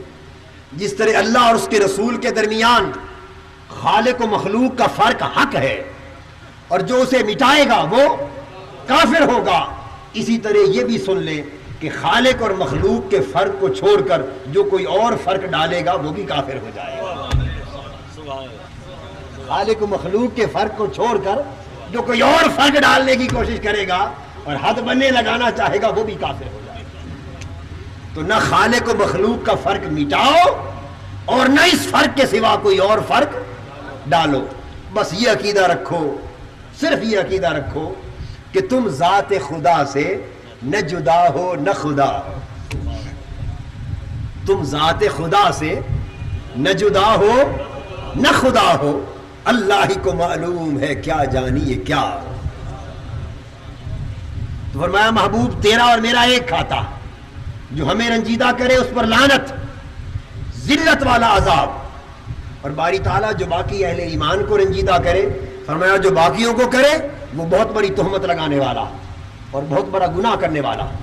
تو اوروں کے ساتھ وہی عمل ہو تو وہ تہمت اور گناہ ہے, ارے مصطفیٰ کے ساتھ عمل ہو تو خدا کی لعنت ہے اور ذلت والا عذاب ہے. تو جب اللہ پاک اس امتیاز کو یوں قائم فرما رہے ہیں تو ہم اپنے عقیدے میں اس امتیاز کو یوں قائم کیوں نہ کریں. چنانچہ صحابہ کرام کا عقیدہ یہی تھا. دو شخص حضور علیہ السلام کی بارگاہ میں حاضر ہوئے, ان کا ایک زمین کا جھگڑا تھا. آقا نے ایک کے حق میں فیصلہ دے دیا, دوسرا شخص باہر نکلا کہنے لگا مجھے محمد کا فیصلہ منظور نہیں صلی اللہ تعالی علیہ وسلم. اس شخص نے کہا اب تمہیں کس کا فیصلہ منظور ہے؟ اس نے کہا ابو بکر کے پاس چلتے ہیں رضی اللہ تعالی عنہ. ان کے پاس گئے, اس نے بتا دیا بھائی پہلے ہم حضور کے پاس گئے تھے اور آقا فیصلہ میرے حق میں فرما چکے, لیکن یہ کہتا ہے ابو بکر کے پاس آتے ہیں. ابو اسحاق روایت کرتے ہیں, امام محمد بن حنبل نے بھی اس کو روایت کیا, عروہ بن زبیر سے بھی مروی ہے. سیدنا صدیق اکبر نے فرمایا بھائی میرا فیصلہ وہی ہے جو میرے آقا نے دیا, اور کوئی فیصلہ نہیں. ہم تو بکے ہوئے لوگ ہیں, جو حضور نے کہا ہم اسی پر ایمان رکھتے ہیں. وہ باہر نکلا, اس نے کہا بھائی اطمینان نہیں, عمر کے پاس چلتے ہیں. عمر کے پاس رضی اللہ تعالی عنہ کی خدمت اقدس میں حاضر ہوئے, بات بتا دی. آپ نے تصدیق چاہی بھئی یہ درست ہے کیا حضور نے فیصلہ تیرے حق اس کے حق میں کر دیا تھا, تو نے منظور نہیں کیا؟ اس نے کہا درست ہے, اس لیے تو آپ کے پاس آئے کہ آپ بڑے عادل ہیں, بڑے عادل ہیں, آپ صحیح فیصلہ کریں گے. آپ نے فرمایا ہاں میں بڑا عادل ہوں, بالکل صحیح فیصلہ کرتا ہوں. یہاں ٹھہرو. اندر گئے, تلوار نکالی اور جس کو آقا کا فیصلہ منظور نہ تھا اس کا سر قلم کر دیا اور فرمایا جسے میرے مصطفیٰ کا فیصلہ منظور نہیں اس کا فیصلہ میری تلوار کرتی. قتل کر دیا, واصل جہنم کر دیا. دوسرا شخص بھاگا, اس نے سمجھا میں بھاگوں کہیں میرا بھی رگڑا نہ نکال دے. وہ دوڑتا دوڑتا آقا کی بارگاہ میں آیا اور آ کے شکایت کی, عرض کیا حضور سیدنا عمر فاروق نے فلاں کو قتل کر دیا, اور اگر میں بھاگ کر جان نہ چھڑاتا تو آج میرا بھی رگڑا نکل جاتا, مجھے بھی قتل کر دیتے, مجھے بھی مار دیتے. بس اللہ کا شکر ہے میں بچ کے نکل آیا. میرے آقا مسکرا پڑے, فرمایا نہیں عمر ایسا نہیں ہے کہ مومن کو مارے. عمر سے یہ توقع نہیں کی جا سکتی کہ کسی مومن کو مارے. اتنی بات آقا نے فرمائی. جبرائیل امین کو باری تعالیٰ نے فرمایا جبرائیل جا اب اس پر ایک آیت اتار دے اور اعلان کر دے فلا وربک لا یؤمنون حتی یحکموک فیما شجر بینہم. محبوب یہ نہیں ہو سکتا کہ تیرے حکم کو بھی نہ مانے اور پھر بھی مومن کہلائیں. تمہارے رب کی قسم جو تمہیں حاکم نہیں جانتا ہم اسے مومن نہیں جانتے. جو تمہیں حاکم نہیں مانتا ہم اسے مومن نہیں مانتے. بڑا کھڑا کھڑا حساب ہے. اگر کوئی چاہتا ہے کہ رب کی نگاہ میں مسلمان کہلائے اسے چاہیے کہ مصطفیٰ کو اپنا حاکم جانے, تن کا بھی حاکم جانے, من کا بھی حاکم جانے, سب کچھ مصطفیٰ کے ہاتھوں میں بیچ ڈالے. جب اس طرح حکم و حاکم مان لے گا تو پھر ہم اسے مسلمان مان لیں گے. اور جو حضور کو نہیں مانتا رب اس کو نہیں مانتا, اور جب جس کو رب نہیں مانتے تو پھر ہم اس کو کاہے کو مانیں. اور صحابہ کرام کا معمول یہ تھا, سیدنا فاروق ادنا سی گستاخی کا بھی شائبہ مل جاتا کہ فلاں شخص معمولی سی اشارے کنائے میں میرے محبوب مصطفیٰ کی گستاخی کر رہا ہے، اسے گوارا نہ کرتے۔ علامہ ابن تیمیہ الصارم المسلول میں بیان کرتے ہیں، ابو عثمان النہدی کی روایت ہے، فرماتے ہیں کہ ایک شخص سیدنا فاروق اعظم رضی اللہ تعالیٰ عنہ کی خدمت میں آیا اور آ کر قرآن کی تفسیر پوچھی، النازعات، المرسلات، ان صورتوں اور آیتوں کی تفسیر دریافت کی، اور اشارہ اس میں حضور علیہ الصلوۃ والسلام کی بے ادبی کی طرف تھا کہ اس کا معنی اور مفہوم بیان ہوگا تو شاید کوئی جھڑکی کی بات حضور سے بیان ہو جائے گی، اور یہ واضح ہو جائے گا کہ اللہ بھی اپنے رسول کو جھڑکتا ہے معاذ اللہ، اس سے حضور کی شان میں تنقیص ہوگی، گستاخی ہوگی، بے ادبی ہوگی۔ زبان پر صرف قرآن ہے، یہ بات قابل توجہ ہے، زبان پر گستاخی نہیں بلکہ کیا ہے؟ قرآن ہے، اور قرآن کا مسئلہ پوچھا ہے کہ یا فاروق اعظم ان صورتوں اور آیتوں کا معنی کیا ہے، قرآن کا مفہوم اور تفسیر پوچھ رہے ہیں۔ قربان جائیں ان کی نگاہ بصیرت والی نگاہ تھی، اس نے سوال قرآن کی تفسیر کا کیا، آپ بھانپ گئے کہ اس کے اندر سے گستاخی بول رہی ہے، اسے فرمانے لگے وہ قرآن کا سوال کر رہا ہے، آپ فرماتے ہیں ذرا سر سے کپڑا ہٹانا، ذرا سر سے ٹوپی ہٹانا، بھی جوڑ بنتا ہے سوال کا اس کے ساتھ۔ وہ پوچھ رہا ہے قرآن کی آیتوں کی تفسیر کیا ہے، فاروق اعظم فرماتے ہیں تفسیر بعد میں بتاتا ہوں، ذرا سر دکھاؤ، کوئی جوڑ ہے اس کا؟ بولیے، نہیں نا جوڑ، بڑا جوڑ ہے، لیکن یہ وہی جانتے ہیں جو حضور پر کامل اعتقاد رکھتے ہیں۔ آقا نے فرمایا تھا ایک حدیث پاک میں، صحیح بخاری میں، ایک موقع پر حضور تقسیم فرما رہے تھے مال غنیمت، ایک شخص کھڑا ہو گیا، کہنے لگا حضور عدل کیجئے اور اللہ سے ڈریے۔ حضور نے فرمایا نادان ظالم، اگر میں عدل نہیں کروں گا تو اور کون مائی کا لال عدل کرے گا؟ وہ چلا گیا، صحابہ اٹھے، عرض کہ حضور اجازت ہو تو اس کا سر قلم کر دوں؟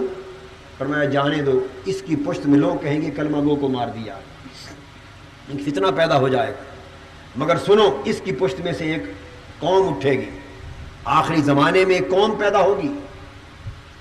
حضور علیہ السلام نے فرمایا جو اپنے سر منڈے ہوئے رکھے گی، سر منڈائے گی، داڑھی گھنی ہوگی، آنکھیں اندر دسی ہوئی ہوں گی، گال ابھرے ہوئے ہوں گے، چادریں پنڈلیوں سے بھی اوپر تک اٹھائی ہوئی ہوں گی، اور قرآن بہت کریں گے، مگر وہ دین سے اس طرح نکل کے خارج ہو چکے ہوں گے جس طرح تیر شکار سے نکل کے خارج ہو جاتا۔ تو حضور علیہ الصلوۃ والسلام نے ان گستاخان کی، گستاخی رسول کی کرنے والے کی اولاد کی علامتیں بیان فرمائی تھی کہ یہ میرے گستاخ ہوں گے، دین سے لا تعلق ہوں گے، مگر ظاہراً دین کا بڑا جبہ کپا اوڑھ کے رہیں گے۔ تو چونکہ آقا نے علامتوں میں سے علامت بیان کر دی تھی کہ سر پر بال نہیں ہوں گے، منڈائے ہوئے ہوں گے۔ فاروق اعظم رضی اللہ تعالیٰ عنہ نے جب قرآن کا سوال پوچھا، یہ صحیح بخاری کی حدیث ہے، جب قرآن کا سوال سنا تو فوراً خیال گیا اس کی شکل دیکھ کر، اندازہ کیا ہوگا نا، آنکھوں کو دیکھ کر، گالوں کو دیکھ کر، داڑھی چادر کو دیکھ کر، علامتیں دیکھ کر اندازہ کیا ہوگا کہ کہیں یہ ان گستاخوں میں سے نہ ہو، تو فوراً کہا کہ ذرا سر سے بال ہٹاؤ تاکہ علامت دیکھ لوں کہ بال والا ہے یا رگڑے ہوئے سر والا ہے۔ اس نے حدیث پاک میں آتا، اس نے کپڑا ہٹایا، حدیث میں والا وفرتن، اس کے سر پہ بال تھے۔ سیدنا فاروق اعظم اپنے آپ قابو میں آ گئے، فرمایا والذی نفسی بیدہ، والذی نفسی بیدہ لو کنت محلوقا لضربت الذی فیہ عیناک، کہ مجھے اس رب کی قسم جس کے قبضے قدرت میں عمر کی جان ہے، اگر تیرا سر منڈا ہوا ہوتا تو میں اس کو قلم کر دیتا جس میں دو آنکھیں دسی ہوئی ہیں، اور عبرتناک انجام تک تجھے پہنچا دیتا، تاکہ لوگ سمجھتے کہ یہ حضور کا گستاخ ہے، اس کا انجام یہ صحابہ کرام کے طریقے تھے۔ تو دوستو میں نکتہ یہ سمجھا کے مختلف مثالوں کے ذریعے واضح کر چکا کہ آقا دو جہاں کے ادب اور تعظیم کی حد کوئی نہیں ہے، ادب اور تعظیم کی، حضور کے ادب کا معاملہ آئے تو حد سے گزر جاؤ، اور گستاخ پر غیظ و غضب کا معاملہ آئے پھر بھی حد سے گزر جاؤ، یہ ایمان ہے۔ اور ادب کرنے والوں سے محبت کرو تو ان کے قدموں میں بچھ بچھ جاؤ، اور گستاخ کا معاملہ آئے تو ایسی نفرت کرو کہ جس طرح کسی انتہائی نجس شے سے نفرت کی جاتی ہے. یہ ایمان کا تقاضا ہے، اس لیے کہ ادب آقا دو جہاں کا حد سے بڑھ کر ہے. آخری بات صحیح بخاری کی ایک حدیث سے کہہ کے اجازت چاہتا ہوں. صحابہ کرام کا معمول سمجھانے کے لیے کہ وہ حضور علیہ الصلوۃ والسلام کا ادب کرتے، بڑی پتے کی چیز ہے، اسے بھی یاد رکھیں. آیا صحابہ حضور کا ادب حد کے اندر کرتے یا حد سے بڑھ کر کرتے؟ ایک بنیادی سوال، تاکہ کوئی یہ نہ کہے کہ یہ تو تقریر تھی، قرآن مجید کی آیتیں میں نے پیش کی، حدیث پیش کی، ان کا مفہوم لیا، تفسیر لی اور ایک تصور سمجھا دیا، ایک فن خطابت کے زور سے بات ثابت کر دی. کاش صحابہ کے عمل سے بھی بات ثابت ہو جاتی. تو میں صحابہ کرام کا عمل بھی سمجھانا چاہتا ہوں کہ صحابہ کرام اس آیت کریمہ پر عمل کرتے اور وہ ہمیشہ آقا دو جہاں کا ادب حد سے بڑھ کر کرتے. اس کے ہزار امثلہ اور نظائر موجود ہیں، مگر میں اس وقت صحیح بخاری سے صرف ایک نظیر پیش کرنا چاہتا ہوں. حدیث پاک میں سہل بن سعد ساعدی رضی اللہ تعالیٰ عنہ روایت کرتے ہیں، اور دوسری ایک حدیث ہے، واقعہ تھوڑا سا مختلف ہے لیکن مفہوم ملتا جلتا ہے. وہ انس بن مالک رضی اللہ تعالیٰ عنہ سے روایت. انس بن مالک روایت کرتے ہیں، ان ابا بکر کان یصلی لهم فی واجع النبی الذی توفی فیہ حتی اذا کان یوم الاثنین. حضور علیہ الصلوۃ والسلام کا یوم وصال قریب آ گیا، علیل ہو گئے، وفات قریب آ گئی. اتنی نکاہت جسمانی ہو گئی کہ آقا باہر تشریف نہ لائے. 2-3 دن گزر گئے، پیر کا دن آ گیا، حضور نماز اندر پڑھتے اور صحابہ کرام کی امامت سیدنا ابو بکر صدیق کرواتے رضی اللہ تعالی عنہ. وہ جماعت کراتے، فرماتے ہیں کہ پیر کا دن تھا، وہم صفوف فی الصلاۃ، سب صحابہ حالت نماز میں صف در صف کھڑے تھے، اور سیدنا صدیق اکبر رضی اللہ تعالیٰ عنہ مصلی پر کھڑے نماز پڑھا رہے تھے. یہ بات توجہ سے سمجھ لیں کہ الفاظ ہم صفوف للصلاۃ کے نہیں ہیں، بلکہ ہم صفوف فی الصلاۃ. یہ نہیں فرمایا کہ وہ نماز کے لیے صفیں بنا کے کھڑے تھے اور نماز ابھی شروع نہیں ہوئی تھی، نہیں، یہ نہیں فرمایا. صفوف فی الصلاۃ، نماز شروع ہو چکی تھی، خدا جانے پہلی رکعت تھی، دوسری رکعت تھی، تیسری تھی یا چوتھی تھی، نماز ہو رہی تھی. صدیق اکبر مصلی پر جماعت کرا رہے، صحابہ صف در صف ابتدا میں نماز پڑھ رہے ہیں. اچانک کیا ہوا؟ فکاشف النبی صلی اللہ علیہ وآلہ وسلم ستر الحجرہ وینظر الینا وہو قائم فتبسم کأن وجہہ برکۃ مصحف. آقا دو جہاں نے افاقہ محسوس کیا اپنی طبیعت مبارکہ میں، اور دل چاہا، جسم اقدس میں اتنی توانائی آئی، قدم مبارک چلے، اور طبیعت نے چاہا کہ ذرا پردہ ہٹا کر اپنے غلاموں کی نماز کا نظارہ کر لوں کہ میرے ابو بکر کے پیچھے کس طرح نماز پڑھ رہے ہیں. آقا کو غلاموں سے محبت تھی، چل کے گھر کے دروازے تک آئے. فکاشف النبی ستر الحجرہ، در اقدس کا پردہ ہٹایا، اپنے صحابہ کو نماز کی حالت میں دیکھا، صف در صف حالت نماز میں غرق دیکھ کر میرے آقا مسکرا پڑے، چہرے پاک پہ تبسم مچل گیا، اور صحابہ کہتے ہیں وَيَنظُرُ إِلَيْنَا وَهُوَ قَائِمٌ فَتَبَسَّمَ وَكَأَنَّ وَجْهَهُ بَرَكَةُ مُصْحَفٍ. ہم نے حالت نماز میں دیکھا کہ حضور ہمیں دیکھ کر مسکرا رہے ہیں، اور آپ کے چہرے پر تبسم جب مچلا ہوا ہم نے دیکھا تو خدا کی قسم حضور کا چہرہ یوں لگ رہا تھا جیسے کھلا ہوا قرآن آنکھوں کے سامنے. اب یہاں ایک سوال پیدا ہوتا ہے، صحابہ نماز پڑھ رہے ہیں، آپ لوگوں میں سے کتنوں نے حج کیا ہے یا عمرہ کیا ہے؟ ہاتھ کھڑا کریں، اونچا، ماشاء اللہ. تشریف رکھیں، ہاتھ نیچے کیجیے. آپ نقشہ قائم کریں ریاض الجنہ کا اور مسجد نبوی کی اصل ریاض الجنہ کا، اور جو نہیں حاضر ہو سکے اللہ ان کو حاضری عطا کرے، وہ نقشہ تصویر والا جو دیکھتے ہیں قائم کریں. ریاض الجنہ حضور علیہ الصلوۃ والسلام کے حجرہ مبارک کی اس طرف ہے، اس میں کھڑے ہو کر جو اصل مسجد نبوی تھی جہاں وہ نماز پڑھی جا رہی تھی، اگر اس میں آپ کھڑے ہو نماز پڑھیں تو قبلہ اس طرف ہے، اور حضور کا حجرہ مبارک اور جالی مبارک اس طرف بائیں کندھے کی طرف. یہ بات میری صحیح ہے یا غلط ہے؟ ادھر چہرہ ہے، ادھر حضور کا حجرہ پاک، وہی حجرہ ہے وہی مزار پاک۔ جب نماز کی حالت میں کوئی کھڑا ہو اور چہرہ ادھر ہو اور اس طرف بائیں کندھے کی طرف آگے چل کے کوئی پردہ ہٹائے اور چہرہ سامنے آئے، تو جب تک کوئی کعبے کی طرف سے منہ موڑ کر ادھر نہ تکے مسکراتا ہوا چہرہ نظر آ سکتا ہے؟ ایمان سے کہیے، نماز پڑھ رہے ہوں، چہرے ادھر ہو، دھیان ادھر ہو، تو بائیں طرف کوئی کھڑا اور اس کی مسکراہٹ اور تبسم اور اس کا حال دکھائی دیتا ہے۔ اور پھر ہماری نماز نہیں، صحابہ کی نماز۔ کن کی؟ صحابہ کی نماز۔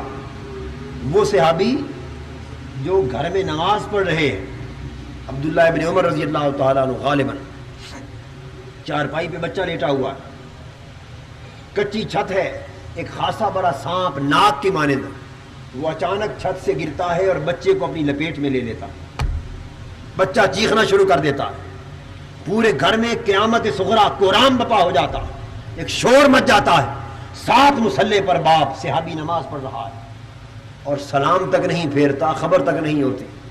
جب سلام پھیرتا ہے تو پوچھتا ہے کہ یہ ہجوم کیا ہے اور کورام کیسا ہے، کیا ماجرا ہوا؟ وہ کہتے ہیں آپ کا بچہ سانپ کی لپیٹ میں آ گیا تھا، گھر میں قیامت بپا ہو گئی، آپ ساتھ کھڑے، آپ کو پتہ ہی نہیں کہ کیا ہو رہا ہے۔ ان صحابیوں کی نماز، بچے کی جان اگر جاتی بھی دکھائی دے، کورام مچ جائے، تو نگاہیں جو تصور یار میں مست ہوتی ہیں وہ نہ کھلتی ہیں، نہ دھیان ادھر ہٹتا ہے۔ ان صحابہ کی نماز۔ صحابہ کہتے ہیں کہ ہم نے حضور کے چہرے پاک کو دیکھا کہ تبسم مچل رہا تھا، اور پھر تو جب تک نماز کی حالت میں انہوں نے اپنا چہرہ ہٹا کر اس طرف جب تک نہ دیکھا تو مسکراہٹ حضور کی دیکھ سکے۔ آگے فرماتے ہیں فہممنا ان نفتاتنا من الفرح برؤیت النبی صلی اللہ تعالی علیہ وآلہ وسلم، ہم نے جو حضور کا دیدار کیا حالت نماز میں، اور اس دیدار سے اتنی خوشی ہوئی کہ ہم نے ارادہ کر لیا کہ آج 3 دن کے بعد یار کا مکھڑا آنکھوں کے سامنے آیا ہے، نمازیں توڑ دیں اور مکھڑے کو تکتے رہے۔ صحابی کے الفاظ ہیں ہم نے ارادہ کر لیا اور قریب ہو گیا، یہ خیال ہو گیا، قریب تھا کہ نمازیں توڑ دی جائیں، من الفرح برؤیت النبی، حضور کے دیدار کی خوشی میں نمازیں توڑ دیں اور محبوب کے مکھڑے کو ہی تکتے رکھ جائیں۔ اب یہاں جو سوال پیدا ہوتا ہے وہ یہ دیکھیے، اب میں آپ سے پوچھتا ہوں، حالت نماز میں اس طرف سے چہرے کو چھوڑ موڑ کر حضور کی طرف تکنا اور حضور کے چہرے پاک کے مکھڑے کے دیدار میں نمازوں کو بھول جانا، یہ ہے قرآن میں کسی جگہ؟ بتائیے، اگر میری نظر سے نہ گزرا ہو تو بتا دیجئے کسی آیت میں یہ حکم ہے کہ حضور اگر بائیں طرف نظر آئیں اور لوگ نماز پڑھ رہے ہوں تو نماز چھوڑ کر حضور کو تکنے لگ جاؤ؟ ہے کہیں حکم کسی قرآن کی آیت میں؟ بولیے، کسی حدیث میں ہے جی؟ کسی فقہ کی کتاب میں کوئی مسئلہ شریعت کا ہے؟ بولیے نا، ہے؟ اب دوسرا سوال، تو صحابہ نے کیوں کیا؟ دوسرا سوال یہ کہ نماز کی حالت میں اپنے چہرے پھیر کر آقا کو تکنا، یہ جو ادب ہے یہ حد کے اندر ہے، یہ حد سے بڑھا ہوا ہے؟ جواب دے دیجئے، یہ حد سے اندر ہے یا حد سے بڑھ کر ہے؟ ارے یہاں تو حدیں اٹھا کے ساری باہر پھینکی جا رہی ہے، وہاں تو ایسے لگتا ہے کہ مکالمہ ہوا ہوگا، ایک طرف عشق ہوگا صحابہ کا، ایک طرف عقل ہوگی، یا یوں کہیے ایک طرف عشق اور دیوانگی ہوگی اور ایک طرف مسئلہ اور فرزانگی ہوگی۔ عقل کہتی ہوگی نماز پڑھتے رہو، عشق کہتا ہوگا چھوڑ دو ادھر تکتے رہو۔ عقل کہتی ہوگی ادھر منہ پھیرا تو نماز ٹوٹ جائے گی، عشق کہتا ہوگا کہ اگر ادھر چہرہ کر لیا تو نماز کامل ہو جائے گی۔ عقل کہتی ہوگی کہ چہرہ کعبے کی طرف رکھو، عشق کہتا ہوگا کہ کعبے کو چھوڑو ادھر کعبے کا کعبہ ہے۔ عقل کہتی ہوگی نماز جاری رکھو، عشق کہتا ہوگا کہ نمازیں جو قضا ہو پھر ادا ہو، نگاہوں کی قضائیں کب ادا ہو۔ آج یار کا مکھڑا نگاہوں کے سامنے ہے، نماز کی تو قضا ہو جائے گی، اور وہ بھی تب جو اگر ٹوٹی تو قضا کی نوبت بھی تب آئے گی کہ اگر ارے ادھر تو حضور کے مکھڑے کو تکنے سے نماز ٹوٹی نماز بھی کامل ہو جاتی ہے، ٹوٹی نماز بھی کامل ہو جاتی ہے۔ حضور نماز پڑھنے والے کسی شخص کو اپنے ذاتی کام کے لیے بلا لے تو حکم تھا کہ وہ نماز اسی جگہ چھوڑ کر حضور کی بارگاہ میں آ جائے اور میرے آقا کے ذاتی کام میں مصروف ہو جائے اور فارغ ہو کر واپس جائے تو نہ دوبارہ نماز شروع کرنے کی ضرورت نہ سجدہ سہو کی ضرورت، جہاں چھوڑی تھی وہیں سے شروع کر لے۔ اس لیے کہ نماز نام ہی اس بات کا ہے کہ اللہ اور اس کے رسول کے ساتھ مشغول ہو جانا۔ تو صحابہ نے حد کے اندر ادب کیا یا حد سے بڑھ کر ادب کیا؟ بولیے۔ یہ تو تھا مقتدیوں کا حال، کن کا؟ نماز پڑھنے والوں کا حال۔ ذرا امام کی حالت بھی دیکھ لو۔ جب ایک عجیب سی سما پیدا ہو گیا تو سیدنا صدیق اکبر نے بھی سمجھا کہ شاید آقا باہر آ گئے تو انہوں نے بھی مصلی چھوڑ دیا۔ فناکس ابو بکر علی عقبیہ لیصل الصف وظن ان النبی صلی اللہ علیہ وسلم خارج الى الصلاۃ۔ وہ بھی مصلی چھوڑ کر پیچھے آ گئے اور خیال کیا کہ میرا خیال ہے کہیں آقا آ گئے، اور یہ گمان کیا کہ یہ ہو نہیں سکتا کہ میرے مصطفیٰ پیچھے ہوں اور میں پشت کر کے اللہ کی نماز ادا کرتا رہا۔ تو حالت نماز میں تعظیم کس کی، عبادت کس کی؟ نماز عبادت کس کی؟ اور یہاں ادب کس کا ہو رہا ہے؟ حضور کی طرف پشت نہ ہو جائے تو ایمان سے کہیے یہ ادب حد کے اندر ہے یا حد سے بڑھ کر ہے؟ کہیے اگر تو حد کے اندر ہے تو میں اپنا سارا خطاب واپس لیتا ہوں اور معذرت کرتا ہوں، سارا واپس لے کے گھر جاتا ہوں۔ اور اگر صحابہ کا عمل ادب اور تعظیم رسول میں حد سے بڑھ کر ہے تو جو کچھ میں نے عرض کیا آپ یہ قبول فرما لیں، ٹھیک ہے؟ صحابہ ہمیشہ ادب حد سے بڑھ کر کرتے۔ تو میرے آقا نے جب دیکھا کہ مقتدی بھی نماز بھول گئے، امام بھی مصلی بھول گیا اور ہر کوئی مکھڑا یار کا تکنے میں لگ گیا تو فرمایا میرے صحابیوں تمہارے عشق و ادب کا امتحان لینا چاہتا تھا، میں لے چکا، تم کامیاب ہو چکے، تمہیں مبارک ہو۔ فرمایا وَأَمَرْنَا أَنْ أَتِمُّوا صَلَاتَكُمْ وَأَرْخَصِّتْ، فرمایا اب نماز پوری کر لو، میں پردہ گراتا ہوں، میں واپس جاتا ہوں، تم نماز پڑھ لو، تم اپنے ادب اور عشق کے امتحان میں کامیاب ہو گئے۔ تو حاضرین محترم، ایمان کا تقاضا یہ ہے کہ ایمان اسی کو سمجھا جائے کہ از اول تا آخر سارا کا سارا ایمان ادب رسول ہے اور سارا کا سارا کفر گستاخی رسول ہے۔ اگر یہ بات اس کی معرفت آپ کو نصیب ہو گئی تو پھر حضور علیہ السلام کے آداب امت پر سمجھ میں آ جائیں گے، ایمان کی لذت نصیب ہو جائے گی، ایمان کی حلاوت نصیب ہو جائے گی، پھر ایمان کے نشے آ جائیں گے، پھر ایمان سے سرور اور کیف نصیب ہوگا، پھر کیفیات ہوگی، اور جب یہ کیفیات نصیب ہوگی پھر قرب رسول ہوگا، پھر پردے اٹھائے جائیں گے، پھر نوازشات کے دروازے کھولے جائیں گے، پھر عنایات کی بارشیں ہوگی، پھر آقا قدموں میں لیں گے، پھر قرب الہی نصیب ہوگا، ارے پھر بندگی کے اونچے مقامات نصیب ہو جائیں گے۔ اور اگر ادب رسالت مآب کی لذت اور اس کے آداب میسر نہ آئے تو جو چاہیں کرتے پھریں، تمہاری عبادتیں بھی حقارت، تمہاری تسبیحات بھی حقارت، تمہارے روزے بھی گئے، ادب بھی گئے، علم بھی گیا، فضل بھی گیا، جو کچھ کمایا وہ جہنم میں گیا اگر آقا کا ادب نہیں ہے۔ تو دوستو یہ کانفرنس چونکہ تحفظ ناموس رسالت صلی اللہ تعالی علیہ وآلہ وسلم کی کانفرنس تھی تو میں نے ادب رسالت مآب اور بے ادبی اور گستاخی کا مفہوم سمجھا دیا، اور اپنی گفتگو ختم کرنا چاہتا ہوں اس نقطے پر کہ مبارکباد کے مستحق ہیں وہ مسلمان اور یہ احباب جنہوں نے لوتھر نامی ایک ایسے شخص کی جو مذہباً غیر مسلم تو تھا ہی مگر غیر مسلم ہونے کے ساتھ ساتھ گستاخ رسول بن گیا۔ غیر مسلم کو سمجھ لیا جائے، حکومت پاکستان میں یہ مسئلہ علی وجہ البصیرت کتاب و سنت کا نچوڑ تمہیں دینا چاہتا ہوں۔ اسلام غیر مسلم کو اسلامی معاشرے میں تحفظ دیتا ہے مگر گستاخ رسول کو تحفظ نہیں دیتا۔ اسلام کا قانون غیر مسلم کو تحفظ دیتا ہے، اس وقت تک تحفظ دیتا ہے مگر وہ گستاخی رسول پہ آ جائے تو اسلام اپنے تحفظ کا ہاتھ اٹھا لیتا ہے۔ حکومت پاکستان یا دنیا کی کوئی بھی اسلام کا نام لینے والی حکومت اگر اس کے اندر غیرت ایمانی ہے، تو اسے اپنے معاشرے کے اندر اس امر کی اجازت نہیں دینی چاہیے کہ وہاں گستاخ رسول پنپے یا گستاخی رسول جنم لے.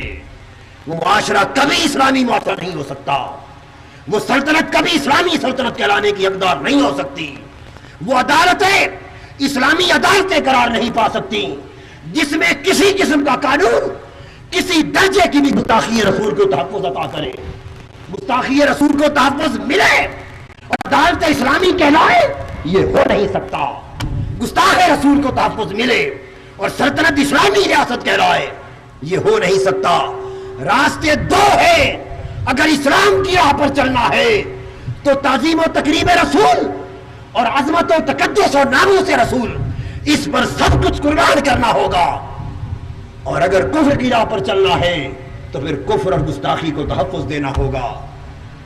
دورنگی چھوڑ دے یا کرنگ ہو جا، سراسر موم یا پھر سنگ ہو جا. اللہ جل مجدہ آپ کو اس مشن میں کامیابی عطا کرے اور آقا دو جہاں کی بارگاہ اقدس میں کوئی بھی بدبخت اور بدباطن جو گستاخی کی زبان کھولے، گستاخی کا قلم چلائے، اللہ جل مجدہ اس کو صف ہستی سے نیست و نابود فرمائے. یہ ہماری غیرت ایمانی کا بنیادی تقاضا اور اسلامی ریاست کے نظام عدل و انصاف کا بنیادی تقاضا ہے. میں اختتام پہ آپ حضرات کو پھر مبارکباد دے کر اجازت چاہتا ہوں. میری چونکہ طبیعت ٹھیک نہیں، میں اجازت چاہوں گا. اب حضرت صاحبزادہ فیاض الحسن صاحب اپنا خطاب فرمائیں گے. وما علینا الا البلاغ.